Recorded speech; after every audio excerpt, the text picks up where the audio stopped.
Herzlich willkommen zu 1000 PS TV. Ganz großer Event heute.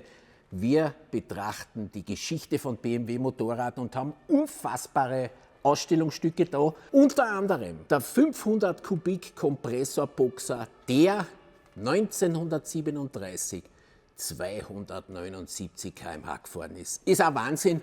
Und Fred Jacobs. Servus. Ganz große Freude. Das ist der Hüter des Heiligen Grals der Geschichte vom BMW Motorradbau. Es wird ein Wahnsinnsvideo. Bleibt dran. Wirklich großartig.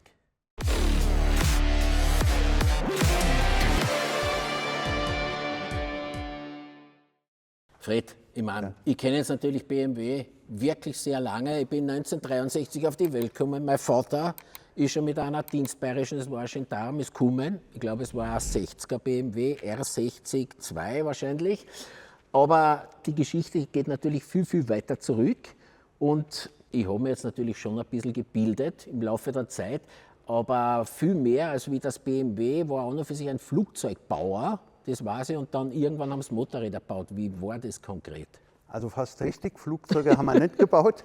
Wir haben Flugmotoren gebaut. Übrigens, das hier ist die erste Fabrikhalle, wo wir gerade sind.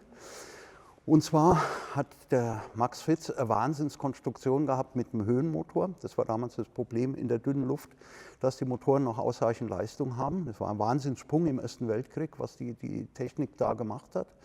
Und ja, dann hat man einen riesen Auftrag gekriegt von der deutschen Luftwaffe, hat diese Fabrik hier hingesetzt. Dann kam der Versailler Vertrag und Deutschland durfte nichts mehr mit Fliegerei machen. Also weder Flugmotoren noch Flugzeuge haben, ein paar für die Küstenwache, das war's.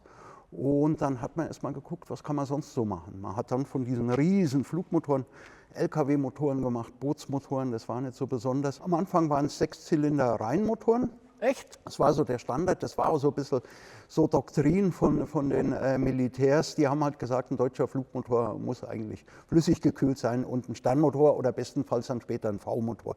Das ging noch sehr lang. Also Sternmotoren haben wir Ende der 20er gemacht. Okay. Muss dazu sagen, also vielleicht wir haben weiterhin Flugmotoren gebaut. Das war jetzt nicht, dass wir sagen, wir wechseln jetzt zum Motorrad. Das war alles ein Übergangsprozess, auch dann später mit den Autos. Aber das war jetzt hier in der Halle, die ist gemacht worden. Also wir haben es ja vorhin mal draußen angeschaut, das war ja 100 Meter lange Produktionshalle, aber super Gießerei. Wir haben auch Fremdaufträge gemacht. Also auch für die Gockerell-Motorräder haben wir festgestellt, da gibt es für einen Motor Gießzeichen von BMW. Also man hat Fremdaufträge gemacht, aber das hat diese Riesenfabrik nicht ausgelastet. Und wie ist man dann eigentlich von den Flugmotoren dann zu den Motorradmotoren gekommen? Wie war das dann? Ja, also man hatte keine hohe Auslastung und es war halt in Deutschland so, dass da so ein bisschen diese Motorisierung mit Zweirädern ein bisschen später kam. Also andere Länder haben das auch im Ersten Weltkrieg eingesetzt, das Motorrad. Und wenn die Leute dann aus dem Krieg zurückkamen, wollten es weiterfahren. Da gab es also eine große Nachfrage. In Deutschland hat es ein bisschen gedauert, aber dann haben wir so Ende ganz viele Hersteller von Motorrädern, die aus dem Fahrradbau kamen und die brauchten Motoren. Also die konnten Fahrgestelle bauen, die konnten alles machen, aber Motoren war für sie Neuland. Und da gab es einen Werksmeister, Stolle, der fuhr eine Douglas mit Boxermotor und der hat gesagt, das könnte man ja vielleicht als neuen Zweig machen und hat sozusagen mit der Vorlage von diesem Douglas-Motor auch einen Boxermotor konstruiert und gefertigt. Ist ja gewaltig. Und der Douglas-Motor, das war ein englischer? Das war ein englischer. Okay. Und man hat auch damals so gesagt, in der Fachpresse, so eigentlich die Zukunft vom Motorradmotor liegt eher im Boxerkonzept. Also das war schon auch nicht so, dass man das irgendwo exotisch, sondern das war damals durch die Laufruhe, durch den Schwerpunkt, war das schon ein favorisiertes Konzept. Das ist ja großartig. Fred, jetzt ist so zum Glück, es steht ja wirklich auch nicht da, diese erste Boxermaschine von BMW. Weil vorher habt ihr die Motoren an irgendjemanden geliefert und ab 1923 habt ihr ein eigenes Motorrad gehabt. Ja. Können wir da hingehen kurz? Vielleicht vorher noch zwei Sätze dazu. Das war eher aus der Not geboren. Wir hatten also verschiedene Kunden und der größte war Victoria in Nürnberg. Das ist hier in Franken, also bei knapp 200 Kilometer weg. Und es gibt hier so in Bayern, zwischen Franken und Bayern, gibt es so ein bisschen Rivalität. Geballert. Und hier, ja. Und dann haben die gesagt, das verkauft sich super, warum soll man den Münchnern einfach das Geld für einen Motor überweisen? Die haben dann die Leute abgeworben und haben ihre eigenen Motoren gemacht. Und die anderen Hersteller, die wir hatten, die waren eher im kleinen Stückzahlbereich. Also Victoria hat ein paar Tausend übernommen. Na, ist ja klar. Und dann hat der Max Fretz, der den Flugmotor konstruiert hat, hat gesagt, naja, die paar Röhrl werden wir auch schon noch zusammenschweißen können oder in dem Fall löten. Und dann hat er sich über Winter hingehockt und hat sozusagen das erste Motorrad konstruiert, was wir uns jetzt gerne anschauen können. Das ist auch super. Fred, das war jetzt ganz großartig. Die Rivalität, das habe ich natürlich nicht, aber das ist natürlich komplett nachvollziehbar. Das ist ein bisschen in die ja, es geht ein bisschen noch bis heute, also nicht mehr so wild, aber es muss damals schlimm gewesen sein. Das ist ein Traum. Du, und jetzt, das ist jetzt das erste BMW-Motorrad 1923 am Markt gekommen und schon ein Boxer. Und ich muss jetzt aber sagen, das ist der erste BMW-Boxer, den ich nicht als BMW-Boxer erkannt hätte. Der schaut schon ganz anders aus, wie das dann in der Folge ausgeschaut hat, oder? Ja, also er ist halt seitengesteuert. Aber es hat 500 Kubik. 500 Kubik. Und wir haben erstaunlicherweise dieses quadratische Verhältnis, 68 mal 68 Bohrung Hub, zieht sich durch bis Ende der 60er Jahre. Also das ist bei den 500ern immer gleich. Hat mir damals den Einstieg in den Job erleichtert, weil ich es immer direkt abrufen konnte und nicht nachdenken musste. Das hat sich dann irgendwann mal geändert. Aber früher waren doch die Motoren immer langhubig und bei dem aber nicht. Das war von Anfang an ein quadratischer Motor. Wir haben seitengesteuerte Ventile, also noch nicht im Kopf hängt. Das macht das Ganze ein bisschen, wie soll man sagen, einfacher und robuster, kostet halt Leistung. Aber das Motorrad hat dann 8,5 PS gehabt, ging knapp über 100. 100? Ja, laut Papieren, wer heute mit dem 100 fährt, also ich kenne heute, die sagen, gute 90 geht's, also die wirklich das Fahrzeug auch hernehmen. Also das ist auch heute noch in Sammlerhand auch im Fahreinsatz, also nicht nur in Museen stehend. Ja, also der Motor ist der Boxermotor, halt mit querliegenden Zylindern. Das ist vielleicht auch der Unterschied. Meistens war es üblich, auch den wir geliefert haben, die haben den Motor längs eingebaut. Damit hast du halt hinten Probleme bei dem hinteren Zylinder, besser mit der Kühlung. Also der war echt der war anders eingebaut. Und dann konntest du das mit dem Zahnriemen, mit dem Riemen, konntest du dann sozusagen am Hinterrad antreiben. Du brauchst also keine Umlenkung. Ja. Das sieht man hier auch noch, was hier die Bremsfelge ist. Ja. Da hast du in dem Fall, hier ist die Bremsfelge. Das war damals eigentlich das Überbleibsel von diesem Früh. Das brauchst du unbedingt. Kannst du jetzt auch mal betätigen? Ja. Schau, also bei Sammlern. Das ist ganz wichtig. Ja. Bei Sammlern gibt es ganz heiße Diskussionen, welches Holz am besten geeignet ist für die Bremswirkung. Okay. Momentan ist es irgendwas Exotisches aus Afrika. Du, aber entschuldige, diese Bremsfelge, das taugt mir natürlich ohne Ende. Das finde ich ganz, ganz großartig. Ja. Und ich habe aber ursprünglich geglaubt, das ist vielleicht so eine Felge für solche Maschinen, die den Boxer anders einbaut gehabt haben mit Zahnriemen. Die haben das beides gemacht. Also die haben das dann sozusagen mit dem Riemen gemacht. Ach so, wir brauchten das nicht. Wir haben praktisch nur die Bremse übernommen. Später gab es dann andere Möglichkeiten, kommen wir noch zu. Wir haben ja ein bisschen Zeit, da haben wir ja ein paar Modelle hier stehen. Aber ansonsten hat es eigentlich dieses Ikonische, was du auch beispielsweise 100 Jahre später in der A18 findest. Also wir haben diese Dreiecksform, übrigens damals sehr modern. Also die anderen, da siehst du, das ist so die Fahrradgeometrie, die übernommen wurde, wenn du dir früher Harleys oder Europäer anguckst. Ja. Alles so aus den 10er, Anfang 20er Jahren. Also das ist eine sehr moderne Form für die Zeit. Wir haben einen Wellenantrieb, ist genau genommen noch keine Kardanwelle, weil es kein Kardangelenk hat. Allerdings kann ich dir verraten, in der Ersatzteilliste damals stand schon Kardanwelle. Also da haben die es nicht so genau genommen. Also wir haben, was sehr wartungsarm ist, wir haben eine Umlenkung, da hat Heller Kegert am Hinterrad. Wir haben sehr viel selber gemacht, das kommt aus dem Flugmotorenbau, also eigene Vergaser beispielsweise, die Fertigungstiefe ist sehr hoch. Wir haben eine ikonische Lackierung, da muss man dazu sagen, damals war es üblich, dass die Hersteller die Motorräder immer nur in einer Farbe angeboten haben. Ja. Wir haben natürlich gleich uns für das Schönste entschieden, das Schwarz mit dieser Doppellinierung. Ja.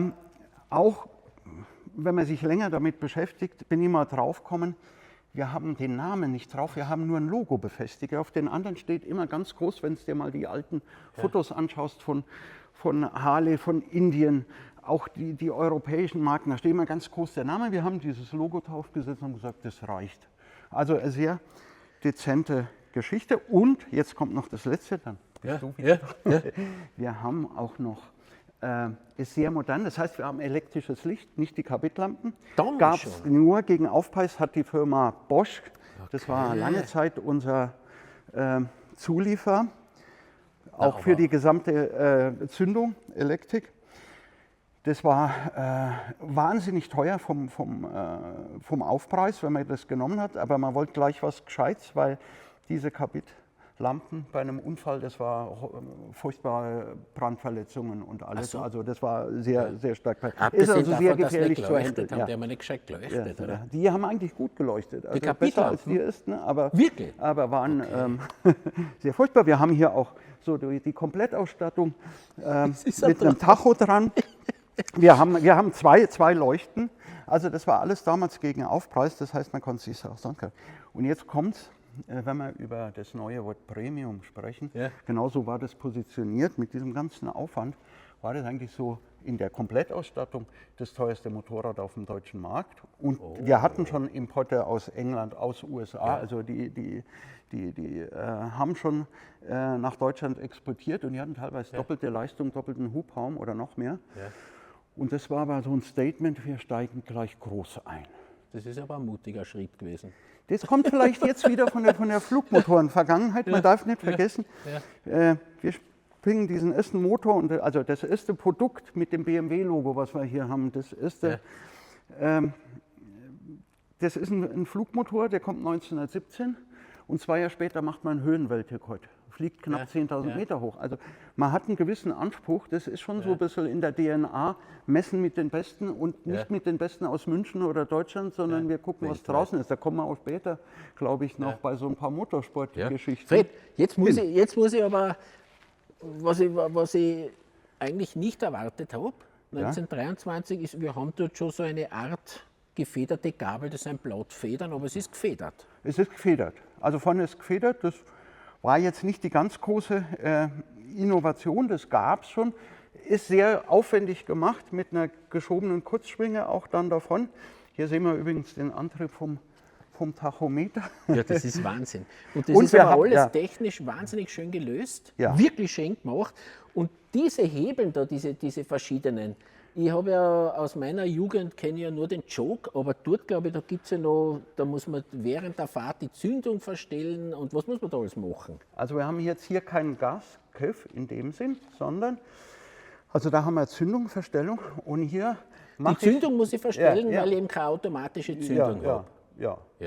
So, und dann habe ich hier sozusagen 2 Hebel für das Gas, einmal Luft und einmal Sprit. Das heißt, ich verstelle auch das Gewicht fetter und magerer mit drin. Was natürlich den Vorteil hat, wenn man damals halt fuhr und sich damit auskannte, konntest du auch in die Berge halt auf 2.000, 2.500 Meter hochfahren oder auf Meeres. Das war einfach eine Geschichte, wo andere dann vielleicht ein bisschen Probleme hätten oder wo du eigentlich bei späteren dann Probleme hast. Also du verstellst Luft und Sprit. Manuell. Ja, aber das während heißt, der Fahrt. So wie früher, also so wie heute, dass man dort aufsteigt und fährt, so war das früher nicht, da hast du schon ein bisschen auskennen müssen. Das ist das eine, also hat das auch eine ziemliche Wartungsvorschrift. Ja. Ich habe ja im Archiv gearbeitet, da gibt es so schöne Bücher, die Ausbildung des Chauffeurs, das bezieht sich zwar aufs Auto, aber das ist ja mehr oder weniger Mechanikerausbildung, was du alles machen musst danach. Und ich meine, jetzt kannst du dir auch noch vorstellen, du hast ja noch eine Handschaltung. Das jetzt alles Wo ist denn die Kupplung? Wo ist die Kupplung? Da drüben, ganz normal. Also du kuppelst, aber das ist schon, weil du hast dann das, ist schon ein wenig Arbeit. Also es ist allerdings, jetzt kommt es wieder, wenn man es mit der Zeit vergleicht, es war schon Freude am Fahren, weil du musst dich zum Beispiel nicht um die Kette kümmern oder ähnlichem. Weil damals die Ketten, also wir gehen jetzt 100 Jahre zurück, Nachspannen gerissen und was auch immer. Also das war richtige Wartungsarbeit, nicht wie heute, wo du ein paar tausend Kilometer, 10.000 Kilometer, je nachdem, da wegbrettern kannst, sondern das war richtig Arbeit. Fred, was ich auch wahnsinnig schön finde, sind natürlich diese innenliegenden Kabel durch diese umgekehrten Griffe. Ist das natürlich wahnsinnig schön, weil das im Lenker reinfährt. Und dieser Knopf ist aber natürlich nicht der Elektrostarter. Nein, das ist die Hupe. Auch Die da Hupe. hat BMW wieder was Neues oder was frisch auf dem Markt eben auch verbaut und wollte jetzt nicht so eine Ballhupe haben.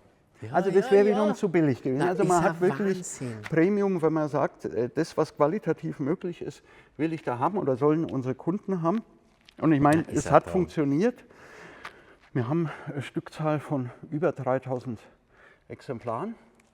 Das Ding war richtig teuer. Also es ist jetzt schwierig, das umzurechnen, weil ich sage mal, das war schon Oberschicht. Ja. Also das, was heute ein M5 bei uns als Auto ist, das kannst du in etwa dafür ausgeben oder ein 7er oder So. Also man sagt immer, das ist das billige Auto. Die Motorisierung fängt erst in den 50er Jahren mit Mopeds an, sagen wir so, die Massenmotorisierung. War in Deutschland, Österreich und so weiter. Also es war schon mit der BMW hast du was gehabt. Du, und diese Schrauben da, die seien, damit ich diese seitengesteuerten Ventile warten kann. Ja, Das ist auch für sich auch eine wirklich schöne Lösung und relativ einfach, oder? Und das erste Patent, was ich gefunden habe, ist der da. Das ist der sogenannte Stutzpilz. Das heißt, wenn du dich dann doch mal hinlegst, dann das ist original. Zylinder. Ja. Na, ist ein Traum. Also ist nicht jetzt neu, dass wir Angst haben, ein Journalist hockt sich drauf und schmeißt sie um, sondern das war damals so üblich. Du, Fred, ich bin jetzt wirklich begeistert und ich danke dir auch sehr, dass du mir das jetzt so aufgeschlüsselt hast. Ich weiß jetzt auch, dass das wirklich ein Premium-Produkt war. Hupe, Tacho, Licht, finde ich alles wahnsinnig toll, auch diese Ausstattung. Und trotzdem beim Studieren der Marke BMW ist mir aufgefallen, das hat es nur 2 Jahre gegeben und das, was 2 Jahre später gekommen ist, hat doppelt so viel Leistung gehabt. Was ist da passiert? Haben Sie da mit der Leistung, waren Sie zu konservativ oder was? Ja, ich habe ja gesagt, wir haben hier einen seitengesteuerten Motor. Dann kommen wir hier mit dem OHV, also hängende Ventile. Jetzt wirklich für Straßenrennen hat man gesagt, brauchen wir was anderes. Dann kommt ein neuer Name rein, der Herr Schleicher. Der ist dann später auch als ist der Motorenpapst da zugang. Der selber auch gefahren ist. Der ist selber gefahren. Der hatte praktisch das Motorrad dann bei den Six Days in England gefahren und hat eine Goldmedaille gewonnen. Also kam fehlerfrei, strafpunktfrei durch. Und mit dem sind wir dann auch in die Medien gekommen. Also da hat dann wirklich die englische Presse Zeichnungen gemacht.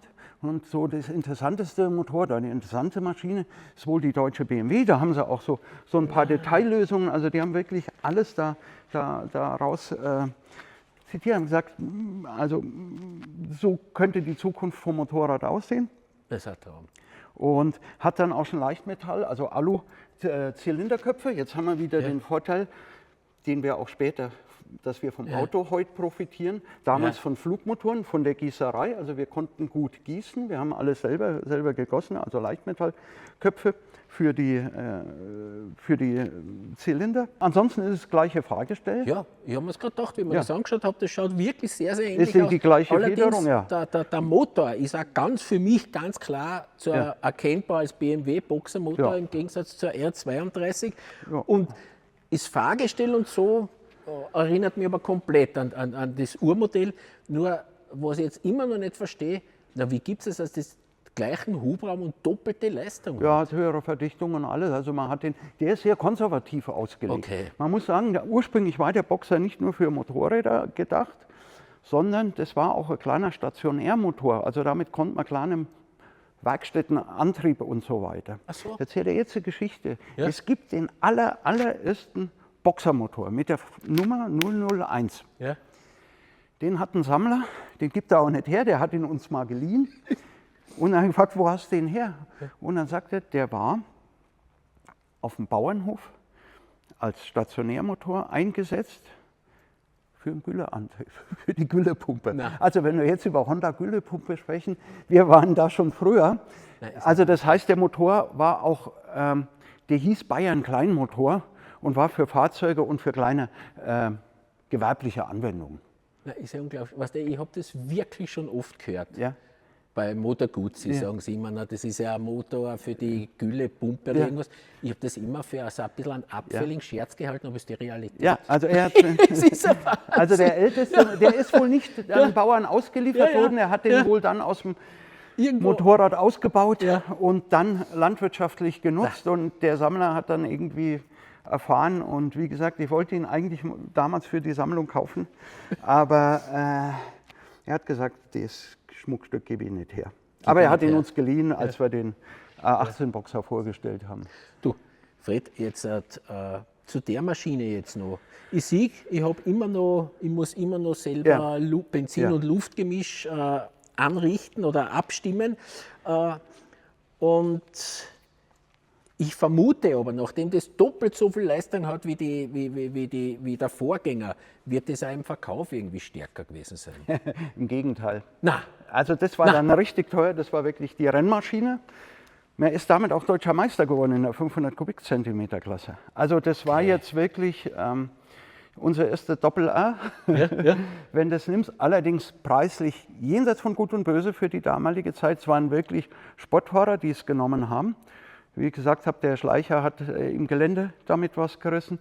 Wir haben die erste deutsche Meisterschaft 1925, also praktisch nach einem Jahr Produktionszeit von der haben wir das.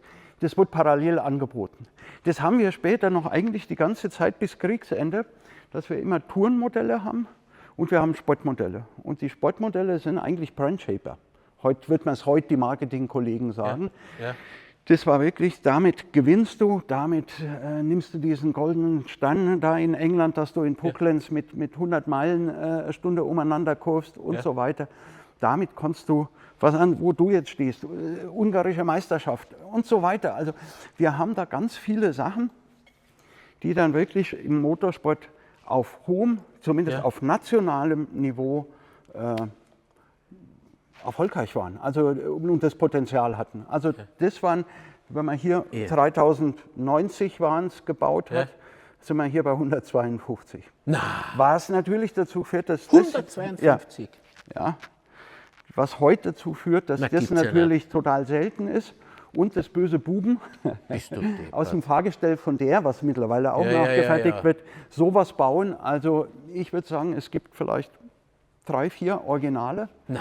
Von der noch, und weil die alle auf der Rennstrecke zerschlissen waren. Also die sind bis Ende der 20er Jahre, also die ist auch gefühlt besser gewesen oder stärker, länger im Einsatz gewesen als die Nachfolger-Sportmodelle. Na, ist ja Wahnsinn. Du, aber was ich sehe dieselbe Gabel wie drüben und ich sehe hinten dieselbe Starrachse. Das heißt, in die 20er Jahre eine Hinterradfederung auch im Sport, nein. Nein. Einfach nicht. Das kommt erst später. Das müssen wir mal 10 Jahre nach vorn gucken, dann sehen wir das. Du hast es gesagt, im Sport. Also wir haben wirklich die Innovationen im Motorsport. Also wir haben viele Sachen, die damit, wie gesagt, das hier war auch, man wollte diesen Victoria in Nürnberg zeigen, wo der Hammer hängt. Und dann hat man gesagt, dann machen wir die deutsche Meisterschaft und die gucken halt im Ofenrohr in Franke nicht vorhandene Gebirge. Ja. Aber ich persönlich glaube, Fred, dass das, wenn Motorsport betrieben wird und jemand erfolgreich ist im Motorsport, na, dann ist er in der breiten Masse, hat das einfach so ein Charisma und so ein Image, dass das irgendwie besser geht. Und BMW, da wenn wir dann später darauf zurückkommen, hat einmal so eine Phase gehabt, wo es nicht im Motorsport waren. Und das war nicht die beste Zeit von BMW, glaube ich. Ja, da kommen wir später zu. Jetzt bleiben wir hier. Jetzt bleiben wir mal hier. Du sagst was Entscheidendes. Also es gab sowas wie 1000 PS, gab es nicht. Es gab zwar Fachzeitschriften, die waren aber eher mit technischen Beschreibungen. Das heißt, du hast keine Vergleichstests gehabt. Ja. In der tagesaktuellen Presse, wie heute, die Süddeutsche hat immer eine Technikseite, die FAZ macht Fahrberichte. Das gab es nicht. Das Einzige, wo die Tagespresse berichtet hat, war über Rennen. Ja. Weil das war immer ein großes. So, und jetzt haben wir, wenn du jetzt guckst, selbst wenn du die dir nicht leisten kannst, färbt es ab auf die anderen. Das heißt, der Vergleichstest hat irgendwie an einem Sonntag irgendwo im Wettbewerb stattgefunden.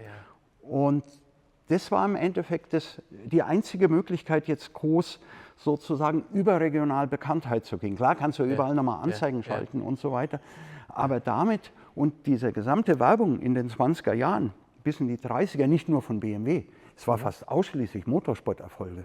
Wenn du guckst, die Engländer 400 Siege in der letzten Saison und natürlich dann auch speziell Isle of Man oder englische Meisterschaft. Das war dann immer mit dem und dem Motorrad gefahren. Und jetzt kommt das Entscheidende, davon profitierst du auch. Also ich glaube, dieser Transfer, über den viel geredet wird, das war damals wirklich nicht nur ein Verkaufsargument, sondern es war wirklich so. Du hast es da erprobt, das war auch die beste Teststrecke, funktioniert es gegen meine härtesten Konkurrenten und wenn es da funktioniert, funktioniert es auch in der Serie. Super. Das hast du jetzt wirklich ganz toll beschrieben und das habe ich in dieser Klarheit habe ich das noch nicht gesehen. Jetzt habe ich noch eine Frage und zwar, das da drüben ist die R32, ist es dann die R37? Ja, das ist die R37. Und die R37, war die zulassungsfähig oder nicht? Ja, zulassungsfähig. Schon? Ja. Also ich hätte auch mit so einem Licht und hätte es versehen können, aber trotzdem sind nur 120 verkauft 152. worden. 152. Also noch weniger verkauft, weil ein paar sind hier bei der Werksmannschaft geblieben, die dann gefahren haben. Und die schaut jetzt schon, also wenn ich die jetzt sehe, dann bin ich schon ein bisschen in meiner Kindheit, weil diese R60-2, die hat schon sehr ähnlich ausgeschaut, finde ich. Also wir haben jetzt... Kann ich nachvollziehen. Was ist das jetzt für ein Baujahr? Das ist jetzt 1936. Okay. 1935? Mitte 30er, sagen wir mal so. Mitte 30. Ich bin ja nicht mehr im Amt, da darf ich ein bisschen was vergessen. Ja, also wir haben jetzt hier auch im Prinzip das gleiche Prinzip noch. Also diese schöne Form, die Hausfarbe, schwarz mit weißer Linierung, den Boxer, einen Kardan oder Wellenantrieb. Ist immer noch Wellenantrieb, weil er immer noch keine Hinterradfederung hat. Was jetzt hier das Besondere ist, warum das auch so ein bisschen Ikone der 30er Jahre ist, wir sind auch sehr innovativ gewesen in der Produktion. Das heißt, schau mal hier. Schau dir hier mal die Ohren, also wir sind konisch und wir sind oval anstellen. Das heißt, wir haben diesen Rahmen so gemacht, da wo er mehr tragen muss, ist er ein bisschen stabiler und ansonsten wo ist er filigraner. Und das Ganze ist geschweißt. Auch eine neue Geschichte, also vorher waren sie gelötet, dann haben wir eine Generation, wo sie genietet waren. Jetzt haben wir eigentlich den sozusagen modernen Rahmenbau auch. Und da waren wir auch ganz vorne. Wen es interessiert, wie das damals mit dem Schweißen ist, es gibt ein paar sehr schöne YouTube-Videos von General Electric aus der Zeit. Das kommt eigentlich aus dem Wolkenkratzerbau. Die haben das perfektioniert mit den Stahlgehören. Okay. Firma Mannesmann hat das mit den Röhren irgendwie hingekriegt. Und also BMW, auch wenn man es selber nicht erfunden hat, man hat immer schon damals versucht, eigentlich innovative Techniken, die dem Kunden was bringen, zu übernehmen. Bin ich wirklich beeindruckend. Ich meine, jetzt ist mir auch aufgefallen, warum ich das Gefühl habe, dass man das jetzt näher an dieser R60 ist wie an der. Das heißt, ich habe schon eine ganz andere Tankform. Der Tank ist ja jetzt so eine Tropfenform. Und ist oberhalb vom Rahmen. Und das ist mir halt so gewohnt, weil das ist ja ganz ungewohnt. Sogenannte Stecktank, ja. Wir haben es dann später auch, dass er praktisch vom Rahmen umgeben wird. Und dann kommen wir zu der Form. Und ich habe jetzt subjektiv das Gefühl, dass diese Maschine größer ist. Sie werden ja größer und schwerer. Werden das ist schon, Also aber habe ich da einen 500er oder schon einen 600er Motor? In dem Fall habe ich nur einen 500er. Das ist die R5, das war damals die R5. Ist auch heute ein sehr beliebtes Motorrad noch für Leute, die sportlich fahren, also gerade auch so im klassischen Rennsport. Da wird ein bisschen was am Motor gemacht. Aber das war damals schon auch, wie ich sagte, man ist nationale Meisterschaften damit gefahren. Wahnsinn. Erfolgreich. Wie gesagt, zum Internationalen war es nicht.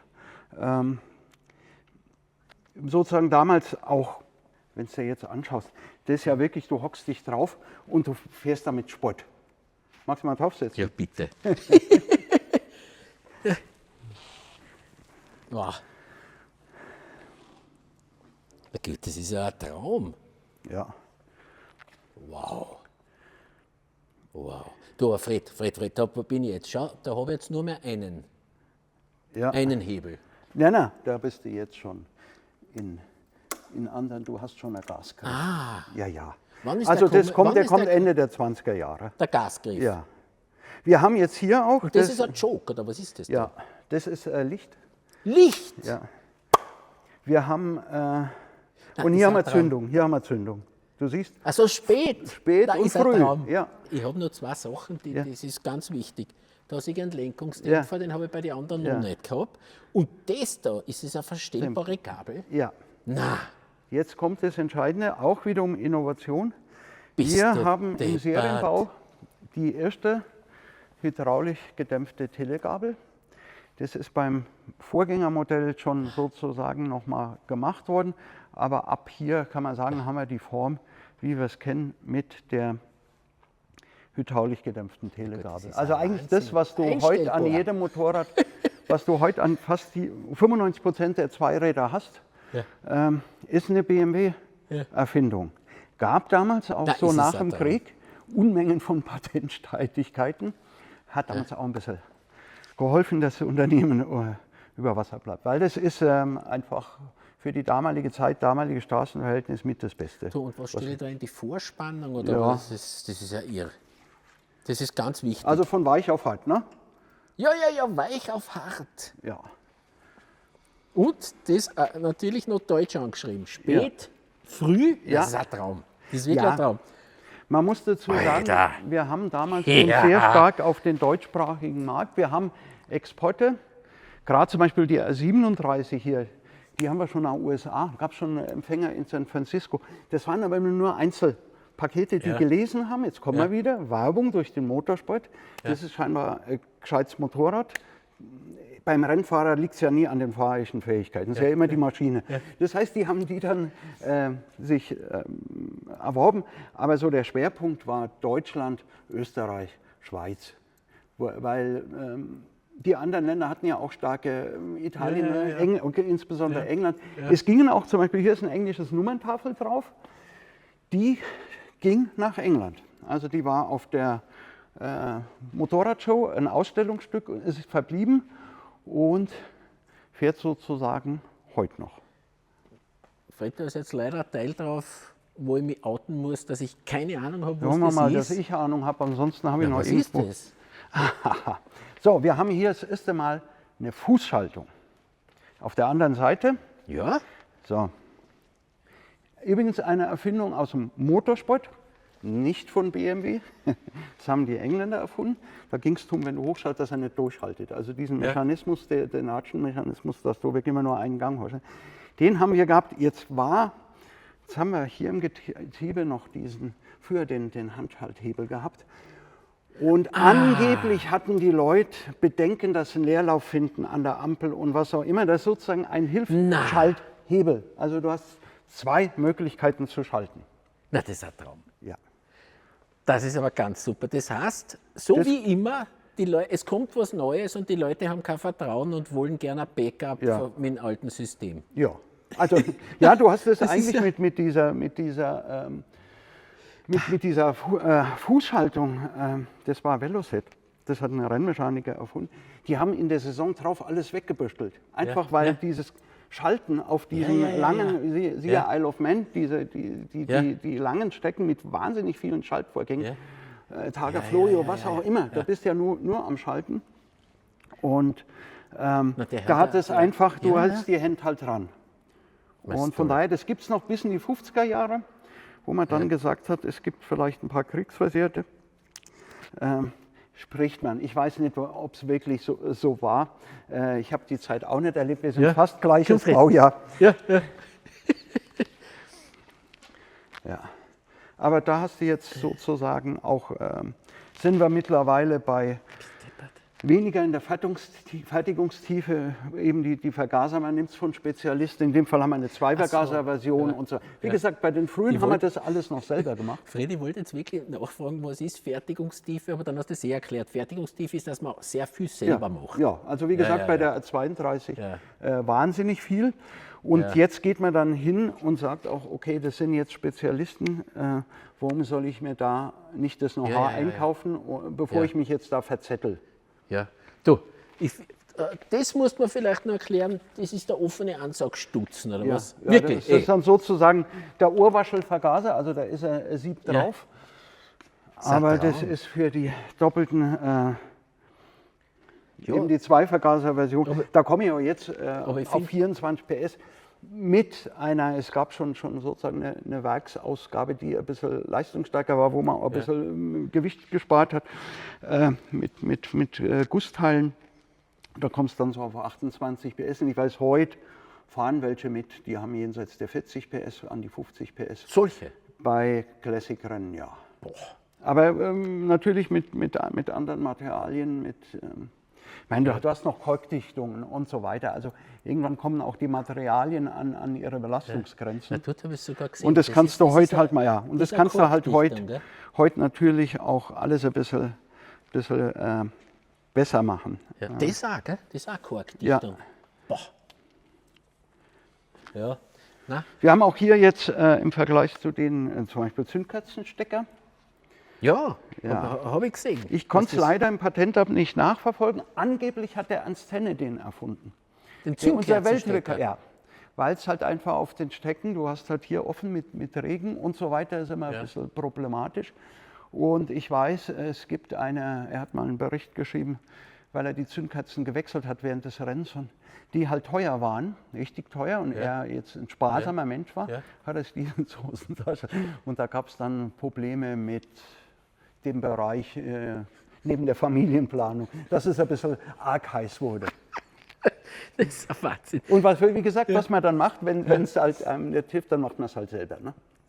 Wenn es noch nicht zu kaufen gibt. Du, aber das heißt, wir sind jetzt schon Mitte der 30er Jahre, das heißt, wir sind eigentlich schon beim Ernst Henne angekommen. Ja. Der Ernst Henne, das ist was ich überhaupt nicht packt, das zieht mir Gänsehaut auf ohne Ende, und du hast ihn persönlich kennengelernt. Ja. War immer wahnsinnig begeistert von diesem Ernst Henne, weil der ist 1937 mit einer 500er Kompressor BMW 279 km/h gefahren, und das ist so, dass ich mir das einfach nicht vorstellen kann. Das muss so wahnsinnig sein. Aber das war normal, oder? Der hat ja 76 Geschwindigkeitsrekorde aufgestellt. Ja, der hat also Ende der 20er schon angefangen. Okay. Noch relativ bescheiden, 216. Hat er 1929 gefahren, aber wenn man sich jetzt mal das Sportgerät anschaut. Aber schon auf Asphalt, nicht? Auf Asphalt, ja. Allerdings, das war hier sogar im Münchner Norden. Also es gab diese Weltrekorde, da gab es schon ein festes Reglement. Du fährst, wir hatten hier auch schon elektrische Zeitmessung. Das heißt so 2 Drähte, wie man es kennt. Dann fährst du, die sind im Abstand von einem Kilometer oder von einer Meile. Du nimmst den Anlauf, deswegen Fliegen der Stadt, dann fährst du das durch, dann rollst du aus, drehst um, fährst die gleiche Strecke nochmal, um sozusagen Rückenwindeinflüsse zu minimieren. Das Ganze muss sehr, sehr glatt sein, also eben, ich glaube 10 Meter waren es auf einen Kilometer. Ja. Und das war schon, dass du diese Strecken findest. War eine hier, es gab sie in Ungarn, Wiener Neustadt. Dann später ist man auf den neuen deutschen Autobahnen gefahren, also Frankfurt war dann der letzte. Da hat man dann auch schon bei der Planung lange Geraden mit eingeplant. Allerdings, trotz allem, ich meine, wenn man sich das jetzt anguckt, man hat absolut die Grenzen davon verschoben. So, Freunde, jetzt haben wir tatsächlich eine Werbeunterbrechung. Wir sind sehr dankbar, dass wir da 3 Partner haben für dieses Video. Erster Partner ist Hornig, und Hornig hat natürlich sehr viele Produkte für BMW-Motorräder. Der Ernst Henne hätte ein bisschen weniger davon gehabt, weil der hat damals noch kein Handy gehabt.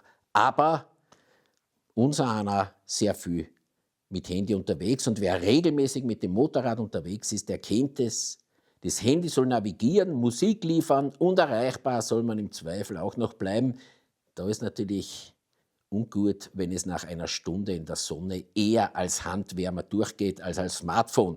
Und genau deshalb hat Hornig ein Wireless Charger Ladepad entwickelt, das speziell auf die BMW R1300 GS, R1300 GS Adventure und R1300 RT abgestimmt ist. Das Smartphone wird beim Laden nicht unnötig heiß und gleichzeitig wird die teure Lithiumbatterie nicht leergesaugt. Ebenfalls so ein Teil, über das man meistens erst nachdenkt, wenn es zu spät ist, ist das Kühlergitter. Ein unglücklich platzierter Stein reicht oft schon aus und ein neuer Kühler gehört nicht gerade zu den günstigsten Anschaffungen. Da ist ein bisschen Vorsorge oft die entspanntere Variante. Und wer mit dem Navi unterwegs ist, kennt auch das. Je länger man auf den Bildschirm schaut, desto kürzer schaut man auf die Straße. Die neue GPS-Halterung für die BMW R1300 RS von Hornig bringt das Navigationsgerät genau dorthin, wo man es schnell im Blick hat. Stabil, vibrationsarm und ohne großes Kopfkino während der Fahrt. Wenn ihr euch die Produkte genauer ansehen wollt, findet ihr alle Informationen über den eingeblendeten QR-Code.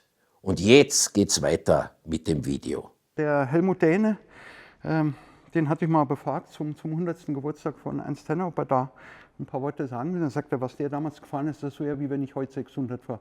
Es gibt keine Reifen dafür, ich habe keine aerodynamische Erfahrung und so weiter. Ich bin in einer absolut anderen Welt. Also der ist schon nochmal ein Unterschied zwischen 130, 140 zu fahren und dann nochmal jenseits der 200. Also es fängt mit den Reifen an. Ich hatte das Glück, den Ernst Tenner nicht mal kennenzulernen. Ich habe auch seine gesamten Aufzeichnungen und Bilddokumente und Fotoalben alles fürs BMW-Archiv übernehmen können. Und da war es dann wirklich so, dass sich die Reifen beispielsweise von der Felge runtergedreht haben, weil es einfach das Material nicht gab. Das heißt, man hat eigentlich in jeder Komponente, nicht nur in unserer reinen Motorradtechnik oder Motorentechnik, die Grenzen verschoben, sondern es war insgesamt, wenn du dir jetzt anschaust, wir haben jetzt hier keine Bremse, weil beim Weltrekord irgendwie wird es schon diesen Kilometer Auslaufzone, werde ich schon zum Stehen kommen, hat man das Gefühl. Man hat erste aerodynamische Versuche gemacht. Du siehst, die Gabel ist wunderschön verkleidet hier jetzt. Du hast diese Motorverkleidung. Er liegt relativ flach. Das war auch schon klar. Man hat hier das Kissen, dass man auch wirklich drauf liegt. Und was dann auch ist, man hat auch mit dem Helm probiert, dass man da sozusagen auch nochmal den Luftwiderstand minimiert. Es sind also zwei Komponenten, die jetzt nicht mehr original zusammenpassen. Das andere ist im Museum ausgestellt. Das ist so ein typischer Rennhelm oder Motorradhelm aus einem Leder-Holz-Gemisch. Immerhin schon besser als die frühen Lederkappen. Und dann ist hier so ein aerodynamischer Aufsatz draufgekommen. Ja. Da auf das? Ja. Man muss dazu sagen. Du, aber jetzt ganz ehrlich, ich meine, das schaut aus wie eine Kokosnuss. Ja, hat auch, könntest du auch heute eine Kokosnuss anziehen, dürfte etwa den gleichen Schutzfaktor haben. Also es ist kein 270 km/h. So in etwa, ja. Das ist ein Wahnsinn. Dann hat man den aerodynamischen Aufsatz drauf gemacht. Und was das Interessante ist, wenn du dir heute diese Zeitfahrer auf dem Fahrrad anschaust, die haben eigentlich die gleiche Form. Also man ist auf eine Form gekommen, wenn du dir das anschaust, gebeugt mit diesem Kammform. Und das hier ist auch jetzt nochmal dünnes Blech. Ich wollte gerade sagen, das ist kein Plastik, das ist Blech. Plastik gab es damals in der Qualität nicht. Darf man tauschen? Das darf man tauschen. Ich muss das halten. Das ist tauschen, wiegt so gut wie nichts. Ja. Das ist ein Wahnsinn. Und, also man hat Neuland betreten. Für BMW war das jetzt ganz wichtig. Ich habe vorhin gesagt, Motorsport war der Punkt, wo man die Marken vergleichen konnte. Ja, mit so einem roten Sommercappy macht sich das auch ganz gut. Ja.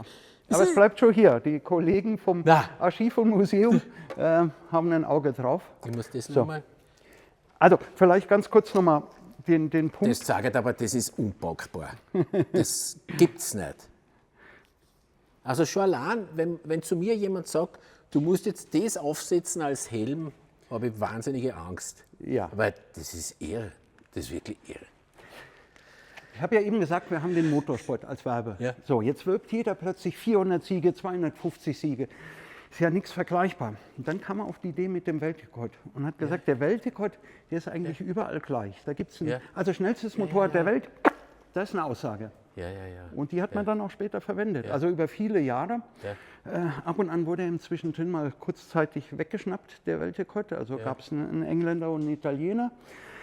Aber im Endeffekt haben wir über viele Jahre, noch bis in die 50er Jahre, weil nach seinem letzten Weltrekord hat sich erstmal nichts getan, bis in die 50er Jahre, konnte man mit dem Spruch werben, schnellstes Motorrad der Welt. Und angeblich hat der Henry Ford, als er in Deutschland war, in der Presse gesehen, BMW hat einen Weltrekord, und dann wollte er unbedingt das Weltrekordmotorrad.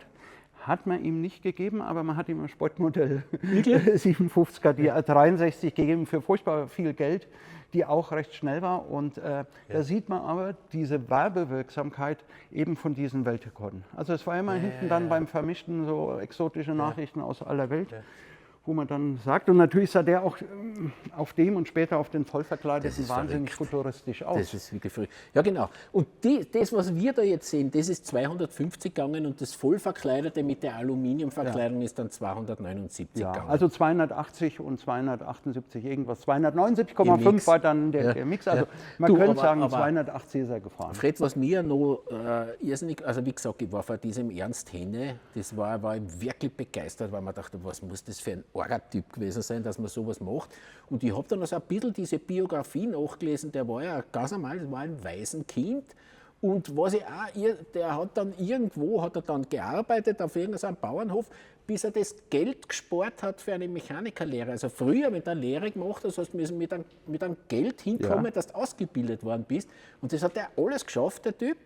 Und ist dann offensichtlich beim ersten Rennen, ist er irgendwo angetreten, war er gleich wahnsinnig gut und dann ist er tatsächlich der schnellste Rennfahrer der Welt für seine Zeit geworden und hat aber nicht einen idealen Start gehabt ins Leben, oder? Nein, also erstmal das. Also er ist da wohl am Wochenende über die Dörfer gezogen und hat vom Bauernhof das Gemüse und die Eier verkauft.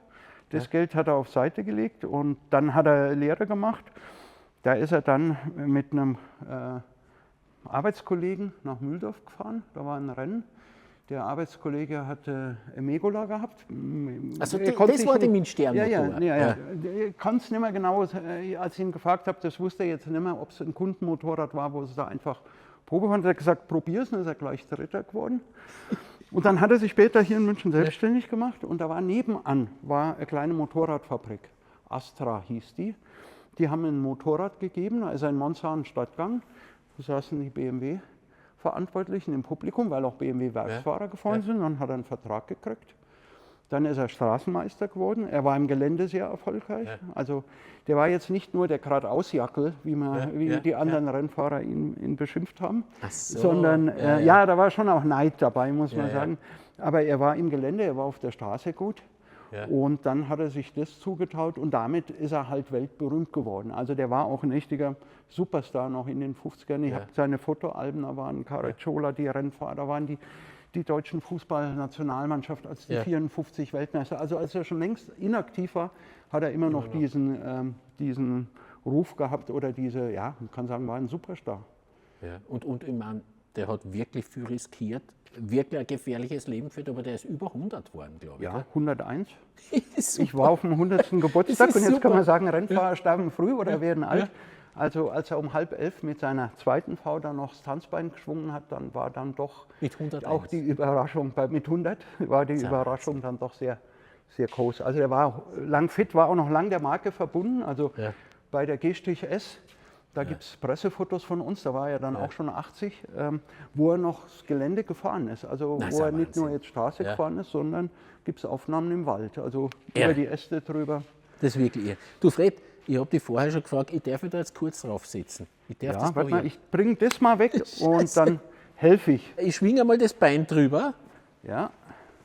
Obacht, die steht da rechts drauf. Ja, so, das riecht. Jetzt gerade ziehen Alter. Und dann haben wir es. Nein, das gibt's ja nicht.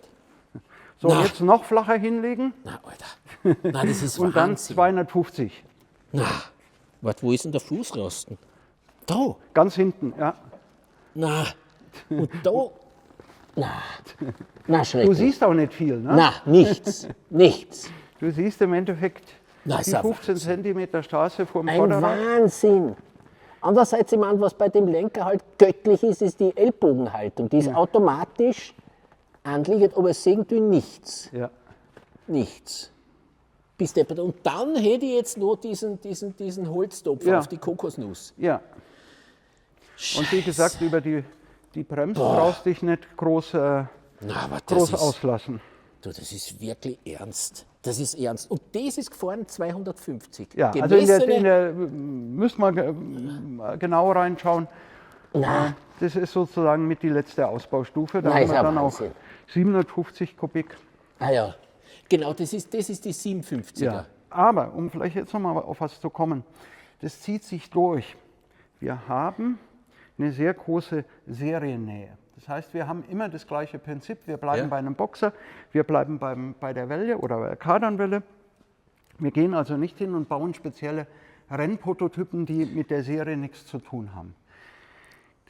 Du hast es angesprochen, das wird natürlich dann so in den 60er Jahren, 70er Jahren ist es kritisch, weil du hast bessere Reifen, du hast spezielle Rennstrecken, damit Schräglagen und damit fällt der Boxer ja eigentlich auch schon aus, wer es nimmt. Aber aus dem Grund sind wir ja auch dann, wenn ich jetzt mal in die jüngere Vergangenheit, eigentlich dann erst wieder mit der Doppel-A halt eingestiegen. Also sagen, wir haben auch ein Serienmodell und wir sind nicht in den Grand Prix-Sport eingestiegen, sondern wir sagen, wir nehmen hier Superbike, das ist seriennah, das ist unsere DNA.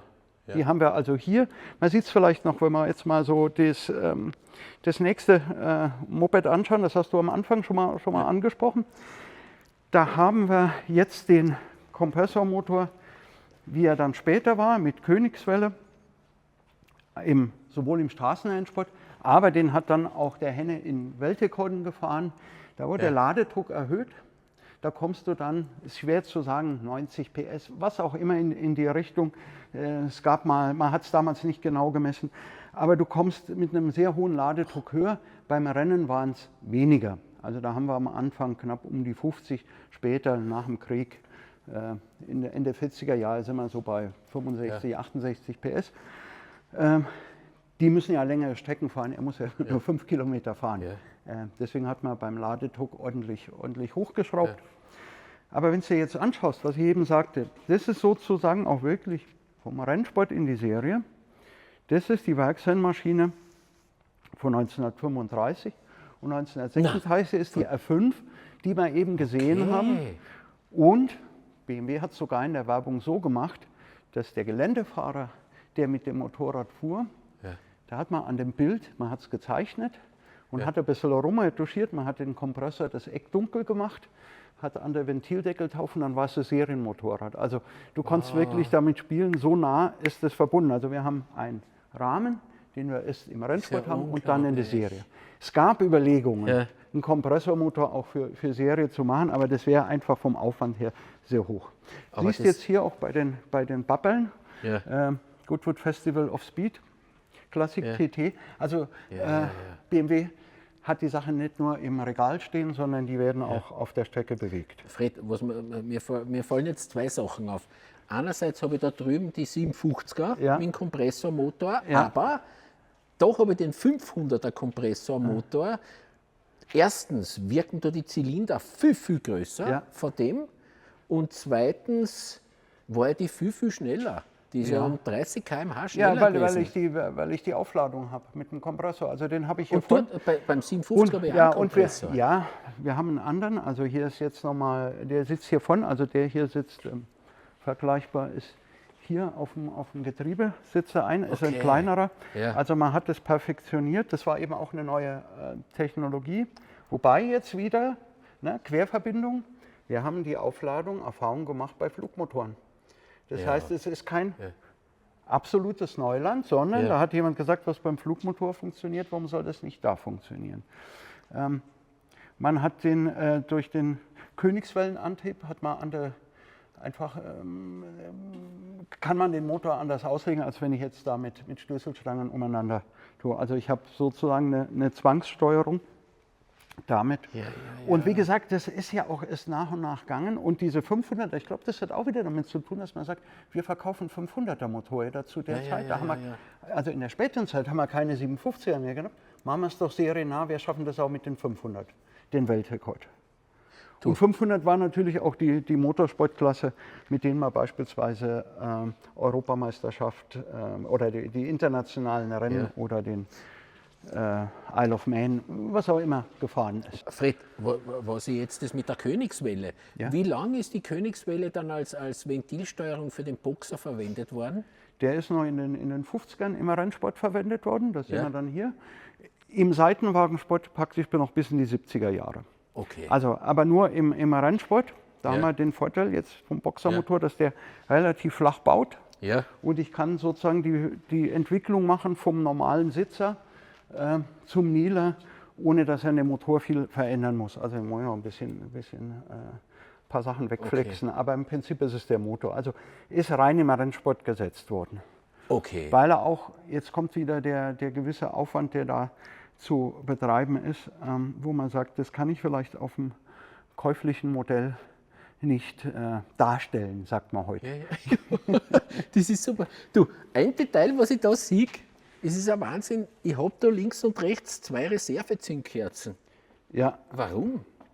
Also einerseits hat man oft zum Warmfahren andere Zündkerzen genommen, aber die Rennen waren halt verdammt lang. Also wenn du jetzt die Isle of Man nimmst, die Strecke war damals genauso lang wie heute, also auch die gleiche Anzahl von Hunden. Das war aber noch kurz. Also wenn man diese frühen Solitude nennt und so weiter, da ist man halt 5 Stunden unterwegs gewesen. Und das war halt ein Punkt, der schon mal ausgefallen ist. Das heißt, die haben dann gewechselt. Ja. Na, ist ein Traum. Ja.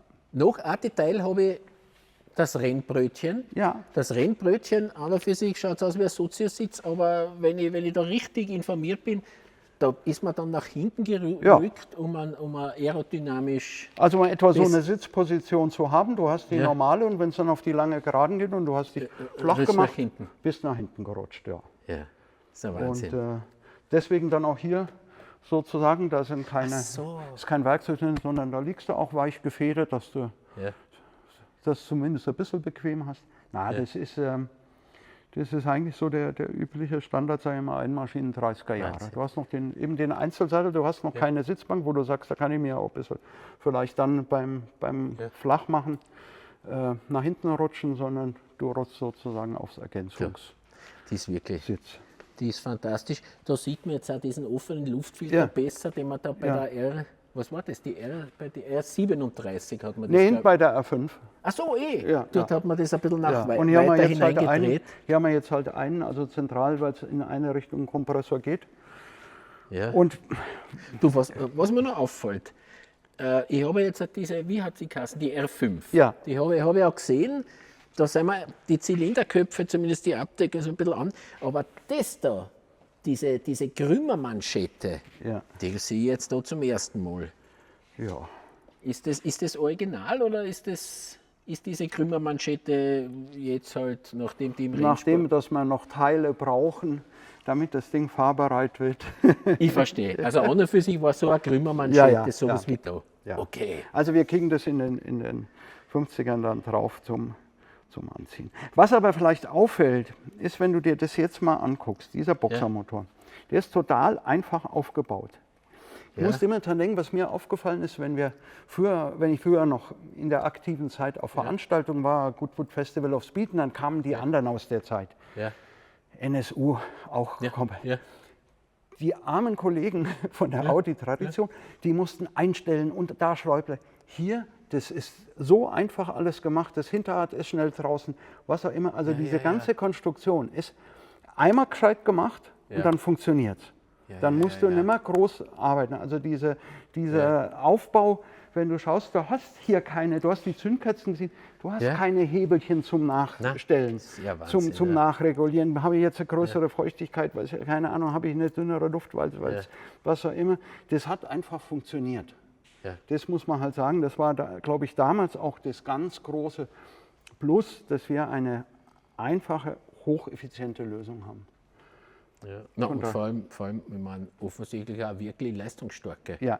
Weil man, 250 bzw. 279, das ist wirklich. Ja, also hier in der Straße kann man sagen, je nach Strecke 220.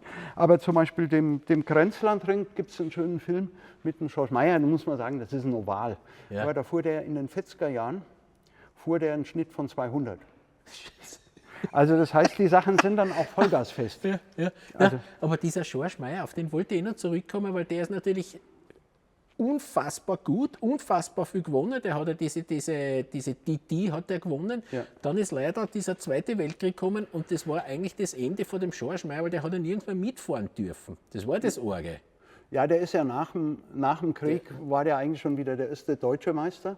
Das heißt, man ist national gefahren. Aber international ist man, international hat man nicht mehr dürfen.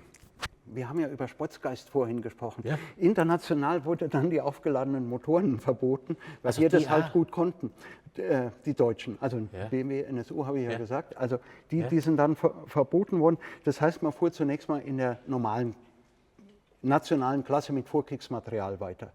Das hast du auch sonst wo. Also Deutschland war auch nicht bei den Olympischen Spielen. Auch hier Wunder von Bern ist deshalb, weil es die erste WM war, wo wir wieder teilnehmen durften. Ja. Also erst Anfang der 50er wurde dieser Sportbann, sage ich jetzt mal, wurde gefahren. Und bis dahin fuhr man halt mit. Und es waren oft auch die alten Fahrer. Also der Schorsch Meier fuhr noch, der fuhr noch Geländefahrten. Ja. Der Henne hat aufgehört nach seiner letzten Weltrekordfahrt, hat er gesagt, das war's jetzt. Der ist ja auch Rennwagen gefahren. Muss dazu sagen, für die Marke mit dem Stern ist er Silberpfeil gefahren. Da hat es ihn aber mal ziemlich zerbröselt am Nürburgring beim Training. Und also da wäre mit Sicherheit auch gut. Der Schorsch Meier fuhr auch Auto Union. Also dem ist mal beim Tankstopp ist mal das Auto in Brand geraten. Du weißt, die haben ja damals diese riesen Kanister da drauf gesetzt. Und der Mechaniker hat geraucht. Na. Das war dann auch das Problem, dass er 39 seinen Europameisterschaftstitel nicht verteidigen konnte. Da musste er aussetzen, beziehungsweise er hat sie auch einmal dann verrissen. Hat man übrigens auch, das sehen wir jetzt hier nicht, das haben wir im Museum bei der Maschine. Dann gab es schon die erste Kombibremse, weil der gesagt hat, er Probleme mit der Hand, also ihn hat es hingewaffelt. Er wollte mehr machen, als er mit der Fitness konnte. Zweiter Platz hätte gereicht, wollte gewinnen. Und dann hat man ihm sozusagen eine Kombibremse gemacht, dass die Fußbremse auch aufs Vorderrad wirkt und er nur noch feiner regulieren musste. Also Motorsport, weil es ist... aber natürlich ein mechanisches System. Ja. Wie soll man sagen, Motorsport ist jetzt... Du gibst halt wahnsinnig viel Geld aus für die letzten 2%. Also nimm Rundstreckenrennen, Formel 1, keine Ahnung, 100 Sekunden dauert eine Runde, 1% ist eine Sekunde. Wenn du nur 99 gibst, das heißt von Pole Position bis vorletzte Startreihe kann das ausmachen. Also das heißt, du versuchst wirklich nochmal das Letzte rauszuquetschen, damit du gewinnst. Und du hast gesagt, Schorsch Meier, Europameister. 38 die erste Europameisterschaft, die über eine Saison ausgefahren wurde, sonst waren es immer großer Preis von Europa, wer den gewonnen hat, also wie man es jetzt bei Leichtathletik alle paar Jahre, also Deutscher Meister ist der Nicht-Engländer auf einer nicht-britischen Maschine, mit der die Senior-TT gewonnen hat. Und das war so das damals schon auch das absolute Highlight, muss man sagen. Also das war, heute hat es ja einen Stellenwert ein bisschen für, wo man sagt, die Wahnsinnigen gehen da noch hin. Ja, aber die war ja auch ewig lang noch Teil des Weltmeisterschaftskalenders. Ist ein bisschen wie die alte Nordschleife vom Nürburgring. Irgendwann hast du andere Sicherheitsvorkehrungen und du musst in x Sekunden beim medizinischen Notfall an jedem Platz sein. Na, aber das, da spreche ich immer so schwer aus, die hat damals sicher einen unfassbar hohen Stellenwert gehabt. Und dass ein deutsches Produkt in England gewinnt, ich glaube, es war ja auch der erste Nicht-Engländer, der dort gewonnen hat, der Schorsch Meier. Na, also auch wirklich größte Ehrfurcht. Du, jetzt hat Fred, hat es vor dem Zweiten Weltkrieg aber schon eine neue Maschine gegeben mit der Hinterradfederung, oder? Wir können uns das mal anschauen, die haben wir hier. Das Problem ist natürlich, dass du irgendwann mit den unebenen Straßen, nicht vergleichbar mit heute, suchst du halt nach Komfort.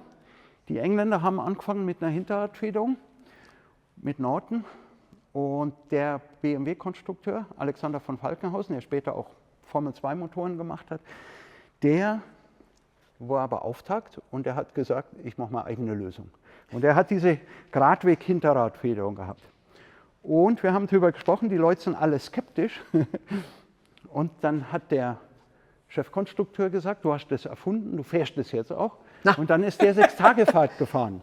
Die anderen hier mit der R5 und er mit dem Prototyp, der A51 entspricht. Und er hat dann gesagt, abends, wenn es dann also ankommen sind, das Motorrad hergerichtet, dann hat er gesagt, oh, ich könnte noch stundenlang fahren. Er hat gesagt, mir hat es Kreuzweg, aber ich habe den anderen erzählt, wie gut die Hinterradfederung ist. Das Jahr darauf haben es dann auch alle Werksfahrer übernommen und dann ist es eben hier auch in die Serie gekommen. Also wir haben eine Gradwegfederung und wir haben jetzt dann sozusagen auch hier ein kardanisches Gelenk. Übrigens von einem Italiener, einem gewissen Herrn Cardano. Der hat eine Aufhängung gemacht für einen Kompass in der Schifffahrt. Cardano? Ja, dass der aufgehängt war und das wurde übernommen. Also wieder was gelernt, nicht nur du, auch die Leute, die uns gerade zuschauen. Ja. Klugscheißer für so nebenbei. Ja, der Herr Cardano. Und was hat der gemacht? Ein Kompass am Schiff? Die Kompassaufhängung. Und das ist das Prinzip, dass du diese Gelenke hast. Ja. Ja. Irgendwann, wenn du mal die Sachen hast, dann willst du auch wissen, wo kommt der Begriff Königswelle her und so weiter. Und das machen wir demnächst, wenn wir nachher noch ein bisschen Zeit haben. Das ist die R5 oder ist das jetzt schon die R6? Das ist die R51. Die R6 ist praktisch die R5 mit einem 600er Motor, allerdings seitengesteuert. Und hier haben wir jetzt die R51, da ist im Prinzip das Motorrad mit Hinterradfederung. Also das Sportmodell, was richtig gut ist. Aber was ich da sehe, mit dem er dann auch 6-Tage-Fahrten gefahren ist. Wie ich eben sagte, man hat eine Hinterradfederung, gerade im Gelände, sehr gut. Also Leute, die heute Rennsport machen mit klassischen Motorrädern, die sagen, die R5 ist besser, weil du hast besseren Kontakt. Allerdings fahren die ja auf modernen Rennstrecken. Ja. Und die haben gesagt, wenn du mal Isle of Man Classic-Runde fährst, dann kannst du dich irgendwann immer auf dem Motorrad halten, weil einfach diese Bodenwellen einfach sich aufschaukeln. Und also es war eine große Erfindung, muss man sagen, also für BMW nochmal. Wir reden jetzt so über Ende der 30er Jahre. Das ist sozusagen bei den Boxern die letzte Generation an Motorrädern. Man hat noch ein anderes Modell für die Wehrmacht gebaut, damals schon, und für Behörden. Und dann kommt der Krieg und dann stellt man es irgendwann komplett ein. Das wird ernst. Aber ich muss noch was fragen, Fred. Und zwar, was ich irrsinnig schön finde, ist diese Lösung mit dem Luftfilter. Das packe ich nicht. Das ist aber ein Traum. Das hat die R5 noch nicht. Na, das ist doch ein Wahnsinn. Ja, also man muss dazu auch sagen. Das ist aber wirklich elegant, oder? Ja. Bist du deppert, das ist super. Darf ich das bedienen? Also zumindest die R5 hat sie nicht. Ne? Später hat es dann schon auch bekommen, aber es ist halt einfach eine... Das ist ein Wahnsinn. Ja. Nein, das ist einfach, toll. Das aber ist wirklich wirkungsvoll. Ne? Ja. Kannst du mal und wirklich schön positioniert. Ja, also du kannst es während der Fahrt machen. Na, ist ein Wahnsinn. Ja. Das ist echt edel. Das ist wirklich edel. Du, und weil man, ich bin noch ein bisschen bei den Preisen von dieser R32, das war damals so wahnsinnig teuer. Und sind wir da jetzt immer noch wahnsinnig teuer? Immer noch. Also für den normalen Bürger nicht, sagen wir so. Also ich denke dann immer so an Filme im deutschen Fernsehen aus den 50er Jahren, wo der Vater ganz stolz ein Fahrrad heimbringt und die ganze Familie tickert aus. Also auch wenn ich mir hier im Archiv die Parkplätze anschaue, da ist halt sehr viel Fahrrad, muss man dazu sagen. Und wenn wir über Motorisierung auch in den 50er, 60er Jahren, dann reden wir über Mofas, Mopeds. Also Motorrad ist schon nochmal, gerade auch die BMW, also wir haben auch aus der Anfang 30er Jahre spezielle Prospekte für die Dame oder den Studenten. Der Student und das Motorrad, hockst du auch wieder sozusagen. Nein, es ist göttlich. Ja. Aber jetzt, du hast das ganz super beschrieben, weil, ich habe mir schon gedacht, das wird halt was Teures gewesen sein. Im Endeffekt war es unerschwinglich für normale Menschen, also, der Vorradl gehabt. Ich habe das auch mal ausgerechnet mit Inflation und hin und her. Ich fand es sehr schön, hier war mal eine Ausstellung im Stadtmuseum, da haben sie bestimmte Berufe genommen, was die verdient haben und für was sie das Geld ausgegeben haben. Also ein Lehrer, ein Metzger, ein Schneider. Und zum Schluss war nie Geld da. Also der Lehrer hat ein bisschen mehr für die Bildung der Kinder weggelegt, aber wenn das Wohnen, das Essen, die Kleidung. Ja. Das heißt, du musstest in einer gewissen Gesellschaftsschicht sein, du musst einen Besitz einer gewissen, dann konntest du dir das gut leisten. Also das ist schon auch, die anderen, die sich das wirklich auf Pump oder so, das waren dann die absoluten Freaks, muss man halt sagen. Also wie man es ja heute auch kennt, dass man sagt, wie finanzieren die das? Halt eben dann teilweise auch, wenn es dann halt Werksfahrer oder Ähnliches waren. Aber man muss schon eigentlich, es war kein großer Unterschied, kann ich mir das leisten oder ein Auto. Ne? Insbesondere dann in den 30er Jahren, wenn die Massenmotorisierung im Auto losgeht. Aber das ist schon, wie gesagt, dieser Mythos, das Automobil des kleinen Mannes. Und gerade wer BMW fuhr, hat sich auch bewusst für ein Zweirad entschieden. Einfach mit der Fahrdynamik. Das darf man auch nicht vergessen. Wir haben jetzt hier, fahre ich 140. Mitte der 30er Jahre. Welches Auto kann das? Also das ist eine Geschichte, die wir bis in die 70er haben. Wenn ich jetzt nehme ich mal unser 90S oder ich nehme die 57er Honda, die 900er Kawasaki. Was gab es da an Autos, die da mitgehalten haben? Da hast du ein bisschen nach Italien gegangen und vielleicht ein Sondermodell in Zuffenhausen und das war's. Das heißt, du kannst da relativ gute Dynamik kriegen, dann wiederum für kleineres Geld, weil dann hättest du beim Auto auch oben einsteigen müssen. Aber der Kotflügel, das ist ein Wahnsinn, den gibt es sonst nicht. Der ist wirklich ausladend. Ich meine, weil halt da wahnsinnig viel Dreck um und um geflogen ist. Oder? Das ist ja arg. Naja, diese asphaltierten Straßen oder befestigten Straßen, das kommt ja auch erst mit der Zeit. Das muss man sehen. Also du fährst halt wirklich viel mit dem Dreck. Nicht umsonst, ganz am Anfang, der Name Kotflügel kommt wirklich daher, was man denkt, weil da noch jede Menge Pferdeäpfel auch da lagen. Haben wir bis in die 50er Jahre nochmal. Dann, also sehen wir ja auch hier bei der F5, haben wir und dann verschwindet es, weil es auch eben dann durch die Straßenqualitäten nicht mehr so erforderlich ist. Ja, das finde ich ganz, ganz großartig. Man muss dazu aber sagen, wenn du dann damit Sport gemacht hast, hast du einen anderen Kotflügel drauf gemacht. Da ging es auch schon wieder um eine Gewichtsersparnis und alles. Ich verstehe. Du Fred, ich habe jetzt da diese Kochtöpfe. Die Kochtöpfe sind für mich ein Wahnsinn, wie ich das mitgekriegt habe, dass da BMW-Zylinderköpfe eingeschmolzen worden sind für so Kochtöpfe. Das war dann nach dem Krieg, auf das kommen wir jetzt gleich zu sprechen, ist für mich ein unfassbares Drama, aber ist egal. Das werden wir dann gleich besprechen. Aber was jetzt noch viel wichtiger ist, ist dieser Zweite Weltkrieg und da brauchen natürlich die Soldaten mörderische Motorradl und die sind natürlich, da hat es die BMW-Wehrmachtsmaschine, war natürlich das Nonplusultra, oder? Was war das für eine überhaupt? Also wir haben weiterhin Flugmotoren gebaut, das war auch das wichtigste Geschäftsfeld. Ja, und dann natürlich mit dem Ausbruch des Zweiten Weltkriegs oder schon vorher mit der Wiederbewaffnung. Die Nazis haben das heimlich gemacht, dass man da Flugmotoren in großer Stückzahl oder Flugzeuge gebaut hat. Und mit Kriegsausbruch war der Bedarf enorm. Also wir haben Jahre, wo in Deutschland um die 50.000 Flugzeuge gebaut wurden.